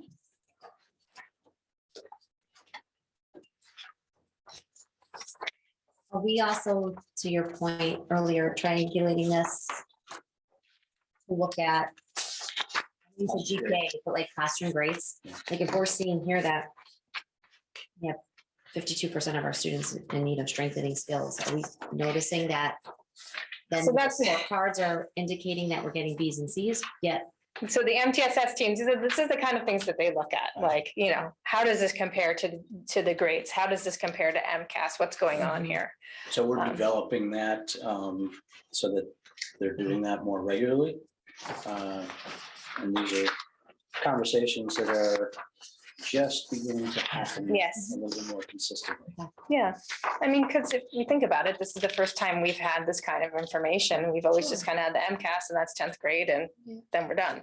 but you think about it from a family perspective, if I'm a parent or a guardian and I receive a report like this, that's painting a very different, potentially, image of where my child is or isn't in school.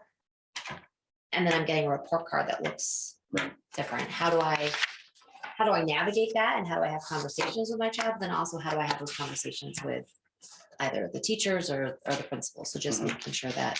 And this is the beginning of those conversations the report card committee was having about revising our standards-based report card so that is better aligned to, mastery and such. And that's always an interesting conversation, having had those conversations as a principal where you're triangulating data. Classroom grades are always an interesting element to delve into as you look at more standardized data compared with that. And so those conversations are challenging on all parts, just because you're dealing with such different elements. Again, go ahead. I would just like to add, like, the PSAT, like, sometimes I wouldn't feel like is a good way to like standardize the high school, because I can even say, because I've taken them, it's like I could score really well on like a math test because it's what I'm learning right now. So when you put everything I've learned in high school in one test, I'm not going to score good on it, because like I remember taking it my 10th grade year and I just started this new math course. I didn't know how to do a lot of the stuff on the PSAT because I hadn't finished that math course yet. Mhm. So a lot of the stuff is just like, I'm taking this test to take it. It's not really a good indicator of how well I'll do because like I score very well in classroom settings, but if you don't study for the PSAT, you're not going to do good on it. And we don't study for it in school. So like if you don't study for these types of tests like outside of school, you won't do well on them. Because like I didn't study for it one time, didn't do well. I studied for it for 2 hours and I raised my score 100 points. Like you just have to know how to take this test. That's really how you score well. There's a big, you're exactly. And right. that's There's a part big of this, part is to give you the to- practice. If you Yeah. give more practice on this, then our students should do better. Yeah, Yeah. because No, we that's a just great focus point. on like separate things, but we never bring it all together. Because when it's time, like I've taken these prep courses for weeks, and it's like, yeah, I remember doing this, but when you put it in this way, it's not the same way we learn it in school. When you're Right. throwing 12 years of learning at me at once, it's really not like how smart I am. You're right. I was gonna say, and wasn't even bringing it up, but I was gonna think in terms of my own daughter, she does very well in all of her classes. Mhm. And I don't get me wrong, I think this is great. I'm happy we're doing it. She's even taking college level classes at HCC and she's getting A's in them, but we don't even want, this is horrible. Yeah. And it's more of it's a little bit because they do throw some tricky questions in there on purpose. It also has to do with how you're taking the test. Mhm. It has to do with processing. Every child processes differently. I think that this is a very valuable tool in terms of just a lot of different things. But yeah, when you are looking at that, you know, and comparing it, like Sarah was mentioning too, is what's happening in the classroom equating with what we're seeing on this test. There is going to be a level of, it's never going to line up properly because of what Nick was saying. So. And to Nick's point, you are never just a test score. Yeah. Never, ever, ever. Yeah. I think the fact that we have all of our students take the PSAT changes the mean because the state and the total group probably are more voluntary test takers, whereas we have a high percentage of our students. So this slide wouldn't concern me as much being the mean of a larger percentage of students, you know? That's a good point. I really think that's what's driving this slide. Although, you know, obviously we want this to increase because we want all kids to be college and career ready. Right, and we're helping them get there because they're taking the test, as you said, Mr. Smith. So it's all good, It is Beth, good. like you It said is, too, yeah. but I'm just saying this slide doesn't concern me because it's so a high percentage of our students are taking it. That would throw off our middle score. Yeah, and to Nick's point, it's the first time everyone took it, right? So it's not like part of the routine. I think probably a lot of folks were like, what's this? I was like, what is a logarithm? Like, why is there this word log on my paper? Like, I had no idea what it was. I hadn't learned what it was. Just wait, You it's never fun. like that, right? Yeah, well, I was already took calculus last year.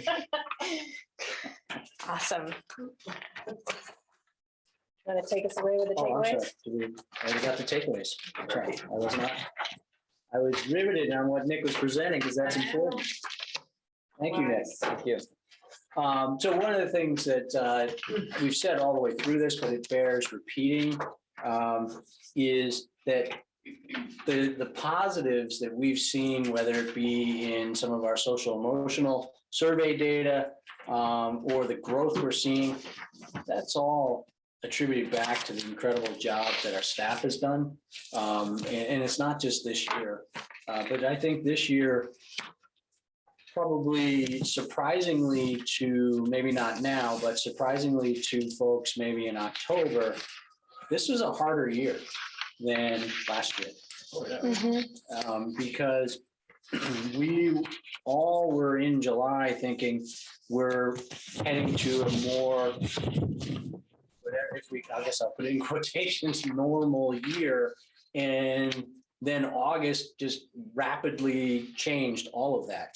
And I can't say enough about our staff, our students, and our families, just how well they've risen to the different changes and challenges that have happened this year. And we're seeing it in this data. Doesn't mean that, as you're going to see in some of these points, that we don't have areas where we need to continue to grow, and in some cases maybe grow more quickly than some of the other areas. But we are seeing positives. And so that's really important. And so one of the things that, just as takeaways is that we're seeing our students feel supported and that they have positive relationships at all grade levels. And that's important. I mean, we're in a human industry that we're looking for people to grow. If they're not feeling supported, they can't learn to the best of their ability. It just doesn't work that way. So we also are excited that our ELPS students are feeling a sense of belonging in our schools. We'd like in some areas to see that percentage grow. But I think that's somewhat directly attributed to the work that our teachers and counselors are starting to do and coordinate with. It's important. Our counselors and our adjustment counselors are in our classrooms. And the great thing is that the classroom teacher is there as well. So the counselor and or adjustment counselor may be teaching that lesson, but the classroom teacher's right there. So that's important, as well as some of the things that they're doing now with some of the lesson planning and changes. We're seeing growth in ELA and math across the grade levels. We'd like to see more growth in math because we're seeing ELA continue to go at a higher level and a quicker level than we're seeing with math. It was nice to see that we're at similar points to our scores in iReady from now versus 2019, 2020, same time frame. So it was just before we closed down when we first realized that we were in a global pandemic. I think I said this, ELPS students are achieving a little bit better in ELA than they are in math. And we know that one of the things that we need to do at all grade levels, but we're starting this process at the elementary grade levels, is we need to get in, look at our curriculum and make sure that we have high quality instructional materials. We're really thankful. This again goes to not only Ms. Brown, who's doing incredible work, but our staff who are willing to join these committees, work after hours to review not only stuff that you saw in today's presentation, but even broken down more, which means that it's more comprehensive and more involved. And they're doing that after hours. It's really interesting to come in here and see that there's still a high level of energy at 4:30 on a Thursday afternoon. Similar to what we see in the classrooms at 9:30 on any day of the week. So that's impressive. But we know that there's more work we need to do. We have excellent teachers. We need to maintain the staff to implement this high quality instruction. Maintain staff and get them the materials that, and we have the opportunity right now. So one of the things that I know staff is asking and probably parents are asking is, this is how we're supposed to be using our federal grants. Right. It's to train and make sure that we come out of this pandemic in a situation where we're strong, maybe even stronger, but at least strong to support all of our students.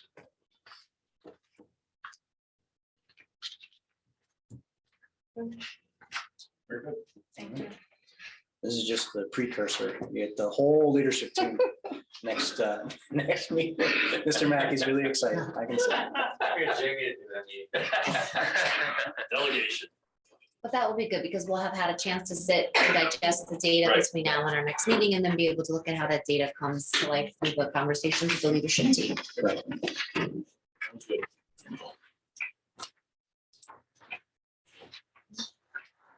So high quality material, that's our next item, right? So we got. a That grant. is, yes. So this is exciting. The next item, and I don't know if I'm stealing Mrs. Blair's thunder here. I was actually going to Or just, hand it off to Ms. Brown, because this was a competitive grant. Ms. Brown, you want to explain what the next item is? Yes, I lost my tab. Whoops. It's okay. Desi had this grant to help us to, thanks. I was looking for more, like some of the highlights of the grant, to purchase those materials and help with professional development and the implementation. So this will help us to get new literacy materials for K-5. That's exciting, $195,650. Which is a lot of money. And that's pretty much what it will cost for K-5 with the PD. And what costs the most with literacy is those high quality trade books that kids get. So they're not getting like a textbook. They get classroom libraries. Mhm. So, It's really exciting, and I do recall reading that the highest amount a district could get was $200,000. So that's really great that we got just 195,000. ask for it and what could happen, you know? Thank you. We just need an Ask for it, official But ask for approval. it quickly because it's That's right. quickly. That's why Yes. it's competitive. That's what it's all Ask about. for it well, ask for it quickly. I move that we accept the Accelerating Literacy Learning and High Quality Instruction Materials Grant in the amount of $195,650. Made by Greg, I'll second. second by Beth. Any further discussion? Just thank you out there for it. Yeah, Yeah. thank you. Right, great. I'll get All right, that all set in up for you. favor, please say aye. Aye. Opposed, nay, and the motion carries 4-0. Thanks again. Have fun with that. Well, you know, it was a state grant and then there was so much demand that they actually were able to tap some federal funds to fund everyone. So Cool. It is, it's exciting. We have our second quarter financial I report. do. So in front of you in your packet, as always, is a spreadsheet that is designed as a financial update for your FY '22 school budget. This is your second quarter, so that's as of December 31st, 2021. This this report also includes your grants and your revolving accounts as well.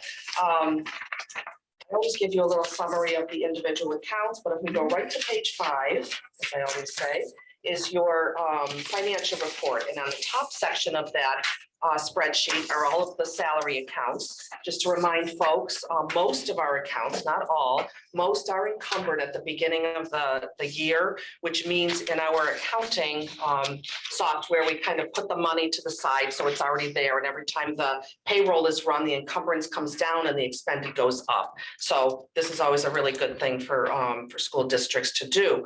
As you start to go down on the right-hand side there, you'll notice athletics and department heads, you're going to see balances there because those monies are not encumbered at the beginning of the year. There's a few line items here that you are going to see that have higher balances, available balances than they normally do. And that would be your medical staff, your paraprofessionals, the teacher line item, and your substitute teacher line item. So just know behind the scenes, I'm looking at all of these and analyzing the data to find out, is this due to vacancies? Is this because we do have staff deficiencies? We've been talking about that all year long. I mean, everyone has it, from food service to our paras to the bus drivers. So some of these positions we couldn't fill. And I also, because a lot of this is done manually, that it is possible that there's errors on where things are charged. So I'm analyzing all of that behind the scenes, and your third quarter will certainly give you a much clearer picture. Are there any questions at all on the salary section? Are the permanent subs for each building in the substitute line? No, the They're not permanent there. subs are under the ESSER grant. Oh, there. That completely was under the ESSER, plan. okay. That's correct. So the 81,000 is expended on regular subs. That's correct. And that's partly why you see that has really helped the schools a lot, the permanent subs. So that might be something I come back to have that discussion with you, that if there is this additional funding, perhaps we should be funding those right from that remaining balance there in the sub line. Yeah. But that'll be a conversation to have as the time goes on. Does that make sense? Yeah. Right? Because we have a plan. And that's how it works with all grants. You try to plan accordingly the best you can, and then things change a little bit, so you can change accordingly. So we'll have that discussion probably in the next quarter. And Okay. athletics is going to come up short, you're thinking? Well, Kevin, you're talking about down. Well, I read, before that he was saying might come up short this year. Yeah, he's a little bit concerned about that. The transportation costs have been much higher. Again, we always monitor the accounts. It's hard. We're only halfway through the year right now. So he likes to give a heads up. And part of that was talking about budget, I think, for next year. We were trying to figure out if we were going to need additional funds in there. In the operating budget for Exactly, athletics. for athletics, To yes. not increase the athletic fee. Correct, I like yes. it. Because the parents are already bogged down with all the fees, Yeah. right? I mean, Yeah. so If we part can of do that it. contractual services increase, there was a little bit in there. Just, I know I'm jumping ahead, but for FY '23 budget, a little bit of that was for Increased costs. Yes, Yeah. exactly, I for even think of just the contracted services. transportation, for instance, for track. They had to go to Boston. Yes. Because Smith College didn't want it. So Yeah. that alone is Yeah. costing. Yeah, that just more one than sport. normal. Exactly. No. Even to Boston, you didn't get to Michael's? No? Hold on the school. You're really playing it. You put up all the windows and every time you hit a bump, they slowly all. Oh, go down. geez. So we were all like, I was. Mrs. Trulio, see what she can do for you. Right on there. Are there any other questions on the salary side? No. So on the bottom section of that spreadsheet are your expense lines. And as we move our way down on the right-hand side there, you're going to see that most of this is going to be expended by year end, certainly all of those supply lines. The principals, oversee those, and I'm always working with them, giving them monthly updates, et cetera. There is, you're going to see a little bit more in the contract services right now, as well as the educational supplies. Those are the two large balances. But again, as time goes on, I anticipate these are going to be expended. Yeah. Are there any other I questions? bet our travel expenses will be down this year too, right? The travel will, yeah, because people just But start it's in an professional anomaly, so, development. yeah, Exactly, yeah. So just to remind everyone and all the folks out there, our budget is $32,066,537. At mid-year here, we have expended $11,497,471. We have encumbered $17,958,654. So there's an available balance on that December 31st of $2,610,412. Just like that. The next section, on page 6, up at the top, we have all of the grants. I always list out the federal grants for you, then the state grants and the private grants. Most of these, just come in and they're gradually expended throughout the year. We have a plan for, for the grants, and you're going to see that ESSER was the big one that we talked about in the last year or two.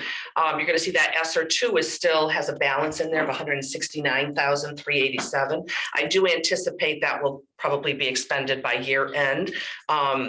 I don't think we're going to have to go into that ESSER 3, which is the very last one there on the federal grants. That's a large grant. I don't think we're going to have to go into that until next year. Just to remind folks, that does go through September 30th of 2024. So again, we keep talking about, being strategic and trying to really take care of the district and get us to where we need to be. We keep talking about all of this curriculum and the needs of the district. So we're hoping that we're going to really, have some success there, working with those funds through the 2024. The state grants, they're all the METCO, the outcomes for language other than English, teacher diversification, all of those balances there are going to be expended, working with either Mrs. Brown or Dr. Welch. They oversee those grants and we expend those down. The last ones there are the private grants. Again, we talked about those. The Project Lead the Way have been expended, except the sustainability grant for the Project Lead the Way that has a small amount there. Are there any specific questions on the grants at all? No. And down the bottom then are your revolving accounts. So these are a little different than grants because we always carry forward those balances from a prior year. So you're going to see the carry forward amount, which I had gone over on the last quarter. You'll see your receipts now to date, and then your expended amounts, and then what the current balance is as of December 31st. The athletic is looking good. It's got close to 40,000 there. So, just to remind folks, there are different funding sources that offset the athletic expenses, which does cost the district about $500,000. I'm trying to remember exactly what I feel like it's about $500,000. So we have the operating budget, and then we've got the revolving account, which is where we get gate receipts and also the athletic user fees. So all of those together is how we fund athletics. And that's what it costs, about $500,000. Yeah, it's about $500,000. Season. Yep, Year. yep. To This run year that. probably closer. It might even be inching We were in the 600. 400s and change, but I think with the increase in transportation, Yep. it's gonna be. much And less. everything goes up. I mean, the athletic, the, Everything across the board. yeah, I mean, Unit A, those coaches are part of the Unit A, so as Yeah. gradually, it's little by little, and if we retain those coaches and they go from step one, it goes from step one to step four, and then there's always increments also with the contract, so, those inch up as well, so. Transportation seems to be the variable. The that's largest. Hard to pin down. Yeah, At least we know where Unit A contract is gonna go for the next 2 years. You have an idea, you can estimate, say, officials, what they'll go up. Right. The challenge, though, is more transportation, fuel costs. Maybe we should buy a fleet of buses. okay, been there, done that. Nothing again, nothing. So our next line item is the athletics stadium rental Moving right account, along. moving right along. School So there's- committee humor, come on. There's $31,000 in that line item, and I just want to remind folks that we did, school committee had already allocated $28,000 toward resurfacing the track. I believe that's going to be done in the spring, is that Yes, correct? yeah, we're Okay, looking for it, That's still within the 31. that's correct, Yeah. yes, We're actually looking to do that right when track season ends. okay. So I know that Mr. Fenny from the Department of Public Works is trying to pin down the group because their schedule got all out of sorts with the weather last Oh, and summer. that's it, it's weather permitting, right, it changes everything. Oh, yeah. So as you make your way down, the school rental, those include lots of the miscellaneous revolving accounts that I just kind of lumped together. You had So a that- question on those from the Sure. capital planning committee, right? I watched that meeting. There was discussion about that account. There was one, and I think it had to do with Mountain View, and I said I was going to look it up, and I believe that there are, I'm going to say, going by my memory, like maybe $25,000 to $30,000 might be in that account, so we would be able to Specific to the help. school. That's correct, so we should be able to partner with them. But and we've help never done offset. that. We've never used these funds for capital improvements, have we? We've used them not specifically because a capital project is something $20,000 Yeah. or more. We have used them because rental accounts have to go back into the building. So we've used them for smaller projects Okay. around the Yep. building. Yeah, but not townwide capital No, investment as but a one of funding the- source. No, but I think one of the discussion items was, we're talking about price escalation and so forth, or cost escalations of projects. So we have a capital project that has been approved at Maple Shade. The money is there. But our original pricing for the door replacement was far different than what the current cost for those actual leafs to replace the doors. So now we have to reprioritize. And so we would look at the rental account to see, because otherwise we may not be able to achieve even half of the original Yeah. project. And so So it is possible. is it possible to finish off, say, the front doors? Because remember at Maple Shade, you have four Yeah. leaves. That plus one of the exterior doors and then go on to the others. So Mr. Fredette's right now prioritizing those, and we've gone back out to one of the vendors to specifically price each section. And when is the town going to make those decisions on the capital projects? So that's a good question. budget? Yeah, exactly. It's all part of Because it. It's all Well, part so of this the budget. is my question though, because these accounts are under school committee jurisdiction. Right. And so, They would need your. they would need, as yes, long as we're all aware of that. exactly. Okay. Just like you had already allocated that 28,000. Yep. Yes, So in the budget discussions, they would have to they would, right. ask that piece. Right. So We'd have to can bring you- it back Right, but we weren't, the train's gonna leave the station. I just don't want it to leave the station. because you weren't there at Because we that weren't there. meeting when the Correct. question was asked. There are two different things, though. You're talking about future capital projects. Yeah. I was actually referring to one that's current. So are we gonna look to do that with? So the- what DPW is doing is getting that price. Yeah, And then with Mr. Fredette, we're gonna go back through and say, okay, what's the funding we have that's approved through the original cap? And then what do we have? other in- alternative funding sources. Yeah, other alternative Yeah, funding yep. sources. No, that's Uh, right. That's responsible. Without necessarily, because the principals have control over those rental accounts in terms of how they use them. I don't want to necessarily exhaust his rental Yeah. account. So we have to look at that and balance it. And balance that. And we still But we may. would definitely come back to. But this. are there other opportunities in terms of ESSER? It's interesting. There- I don't know that we've looked I just at don't want to give There up on could be. projects that Yeah. because of pricing, Right. Yeah. because we're not going to get it again. So yes, come back that, around. that is true. There Yeah, was a that little might be- caveat though, something with the ESSER grant, that if it was a capital project, that had to You be, have to jump through. yeah, so it's something we would have to. But I'm sure the Look town is into. involved in this too, because there's capital projects out there, everything went up. So I mean, it's gonna be worthy of a discussion with town council, financial oversight, whoever. Mhm. Because I think everybody's gonna be in the Yeah, same in the boat, same not just boat. us. You're right. So I think that's, you know, Yeah. before we exhaust our rental accounts or we start looking at that, we'll look at the town saying, how are you dealing with shortfalls in capital Right. projects that have been bonded or funded and the costs have gone up, the project hasn't been completed. the ESSER accounts, that's a good point, to look at it, because you don't want to lose out on capital projects that have already been approved. No, Right, Right. You know, if we can, let's complete we don't have those to get and it move on. approved Yeah. again. Correct. Yes, I agree with you. Valid. So looking and the point you're making, especially because we have I ESSER. think I mean, there's it's a conversations. unique, it's a You're unique right. It year. is a very, It's very. a very there's- unique year. ESSER doesn't come around that often. Right, but there's That's a good conversations to be point. had on the town level to figure out. Come up with- Well, they're not going to kick in any cash for already approved capital project. But I for think the schools. everybody's in the same boat though. The cost, I'm looking at cost increase, that's. what Yeah, I'm I saying. don't know, maybe, yeah. Well, I mean, we it's always pretty want to hard. show our due diligence on Right. collaborating if we, you Correct. know what I mean? So, Seems like they are focusing on the improving of the air quality. Yeah, Yeah. there's a lot of that. ESSER, Yeah, yeah, ready to do a little research We on can make it that. I've Yeah. got faith. Doors are air quality, open them, air conditioning. moving right along. So your next accounts are your, the student mobile technology insurance. We've talked about that and how most of that, the funds in here, people buy insurance for more than just 1 year. So as you can see, you know, we've expended $20,000. Those are in replacements? Yes, different things that break on them. and- Okay, Yeah, we spent that much though, huh? Yep. Wow. So we're probably about right on the exactly, number. exactly. So. Do we reimburse IT for labor? We do I don't think not. so. Okay, We do not. okay, yeah, However, rightfully so. there has been a conversation that if he had to bring in somebody extra, if We have done. if his staff Yeah.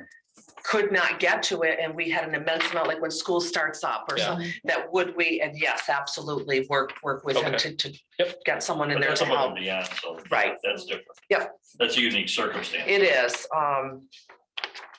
So the next one is your staff mobile technology account, and that has $3,400 in there, and we have, you know, expended $1,600. And I know that there's been a few recent purchase orders. It's just this last week in both of those accounts. So it's always ongoing because things happen, right? So we always work with IT on that. Your school gift accounts, that's 41,000 there. I just want to remind you that the E-Leaf is part of that, and E-Leaf was like $34,000, and those don't get expended right away. There's lots of planning that goes into it, and the purchase orders have to get done, and so that's the bulk of that. Your tuition revolving account, 163,000 sitting there. The circuit breaker, 2 quarters have been paid to date. So that's the revenue you see there of 483,000. You see we've expended 632,000. I just want to remind you that the way circuit breaker works is we can roll over 1 entire year's worth of circuit breaker. So I do need to expend close to $1 million there to stay on target to where we need to be, and also be able to roll over again into the next year to keep that. So we don't have to hopefully ever go back to town council again if we have an influx of special ed students or out of district tuitions that we need to take care of. Transportation revolving, you see some of that revenue, the expenditures I haven't put through here, so you'll see that on the third quarter. That was the revenue for the bus fees. Yeah, because you think there'll be a shortfall, right? Well, because we typically, the 150,000. About 150. Exactly, so there's 122 there. So we're short 100? No. Our receipts are 50, they're usually 150. No, we received that 72,000 was rolled over, but that was really revenue for this year. Oh, it was. I collected, Yeah, right, Yep, before I know, everybody went I off to- remember, yeah. yep, okay. School lunch account, you'll see $211,000 balance, which is wonderful. We haven't seen that in a couple of years. I just want to remind you. It is 12 weeks worth that we're supposed to try to keep on the books. That's about $240,000. So I'm very happy to see this gradually going up. And again, there are things happening behind the scenes with the federal government, the state government. You hear about it everywhere now about, food it is an issue for a lot of families and a lot of children. So as I'm just going to remind everyone, it's free lunch again. So no one has to pay for it. And we do get that reimbursement from the government. And I believe they're working on some additional funding to come back to help school food services because they recognize that it's been extremely challenging for a lot of different reasons. We've talked about this for the supplies, the costs going up, the lack of staff. It's just, yeah. And your last line item here is your school choice. I just want to remind you that FY21, we had 15 students, FY22, 10 students. I did just reach out to the town treasurer. Earlier today, so she hasn't responded. I thought that the revenue should be higher. It should be. Right, so I just wanted to double check. It should be triple that. Because the way the revenue comes in, and just to remind folks, for school choice students, it's $5,000 per student. And then if there is any other additional, perhaps special ed services that could go up. And there's different increments that the special ed directors work with the state, and that's where they come up with that amount. But the way the revenue comes in is on a monthly basis. When the town gets the Chapter 70 revenue, it's on the same sheet.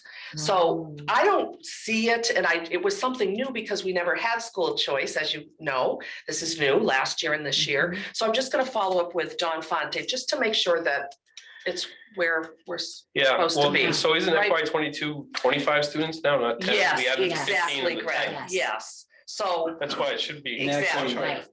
We're at 24. yeah, and I think we had might have one just student, filled this last slot. No, we didn't. Oh, we didn't. Yeah, Okay. so we thought we had, Okay. and then we had a school choice student recently withdraw and move back, I guess, to Virginia, or move to Virginia. Okay. Oh, that's right, Kathy's here. So all of those slots were not filled for the entire year. So I don't expect all of the revenue, but I expect more revenue. So just know I'm inquiring on that, and I will have an update for you in the next quarter.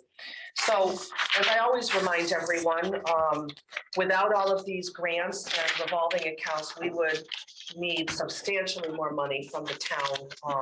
So I'm always very pleased to report all of these funds coming through and remind everyone that it's imperative to remember that the balances provided are a snapshot in time and are changing constantly. Thank you. Pam, Move to accept the FY22 quarterly financial report as of December 31, 2021. motion made by Greg, Second. second by Bill. Any further discussion? Okay, all those in favor, please say aye. Aye. Opposed, nay. And that motion carries 4-0. Thank you, Pam. Do you want to just do this check? I move to accept the Yes. check for Ready to go $2.50 home. to the Mountain View School account. Motion made by Greg, second by Beth. Any further discussion?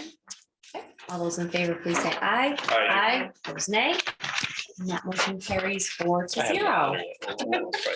Thank you. We have one last item, and that is an update on professional development, and then we have 2 questions related to this at the last meeting. So thank you, Heather, and Gordon for updating us. Sure. So in your packets, we provided an overview. We're not going to go through the entire overview of the Safe Schools program for LGBTQ students. But in your packet, you have an overview that actually comes from Commissioner Riley, who is the Commissioner of the Department of Elementary and Secondary Education. There were questions, as Mr. Trulio said, at our last school committee meeting regarding professional development that took place on January 26th. And so we'll go through that, but just some of the things that we wanted to, prior to updating you on that professional development, just point out is that certainly there's a website that is connected. You have a lot of links in this letter that is provided as an overview. But the Safe Schools program is an incredibly comprehensive resource for districts.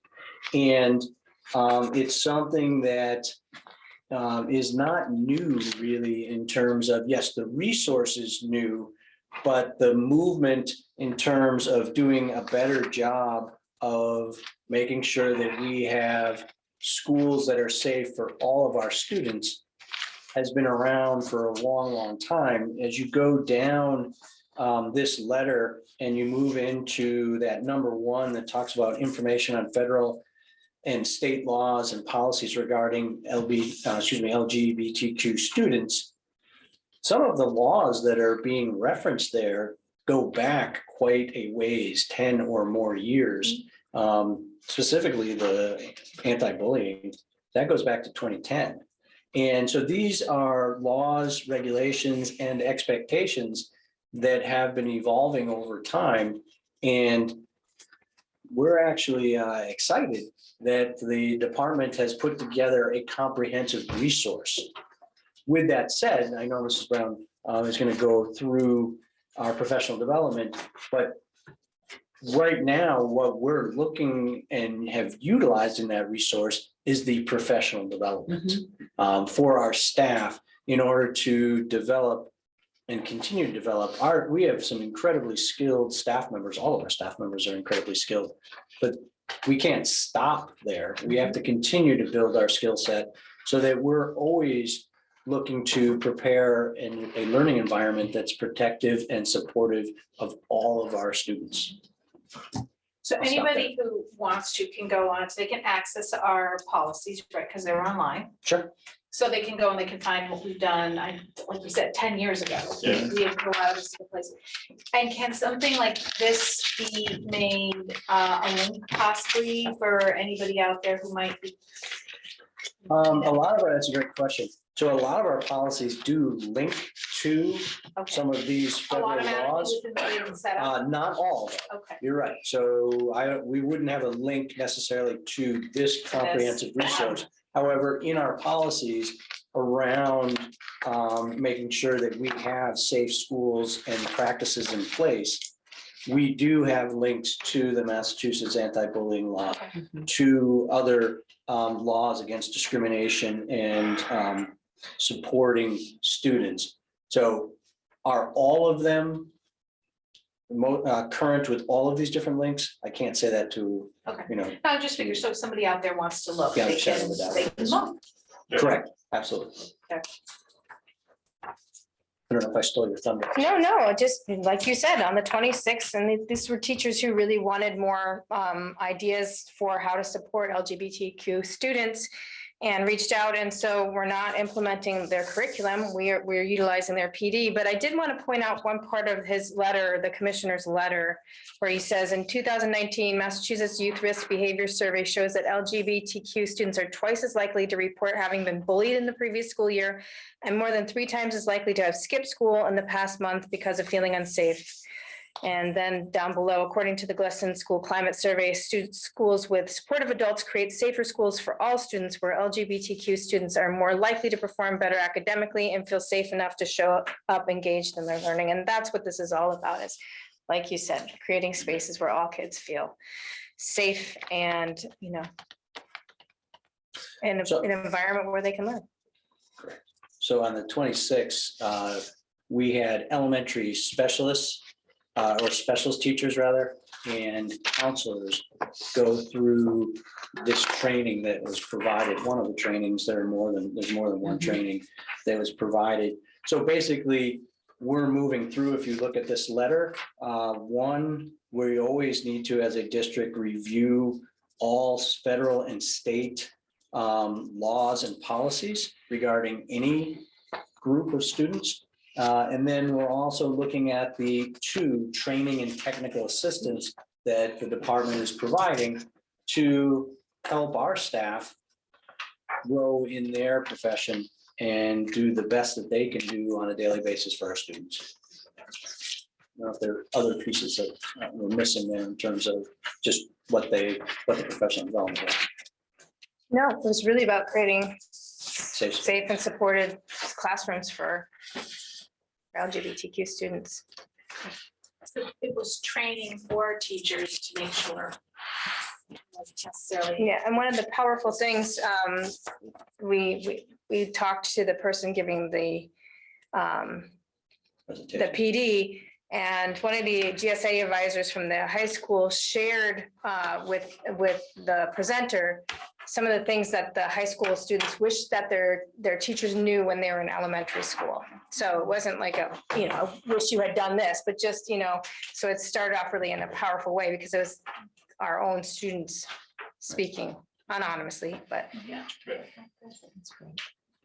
Thank you for that. The update, hopefully that provides some additional clarity as to the intent of EOPS and its collaboration with the state schools. Yes. and State levels. So thanks for that, Heather. All right, with that, we thank you, Nick and Mr. Matthew and Kathy, and we will entertain a motion to adjourn. Motion made by Bill, second by Beth. Any further discussion? Please say aye. Aye. Aye, opposed nay, and that motion carries 4-0. Thanks, everybody.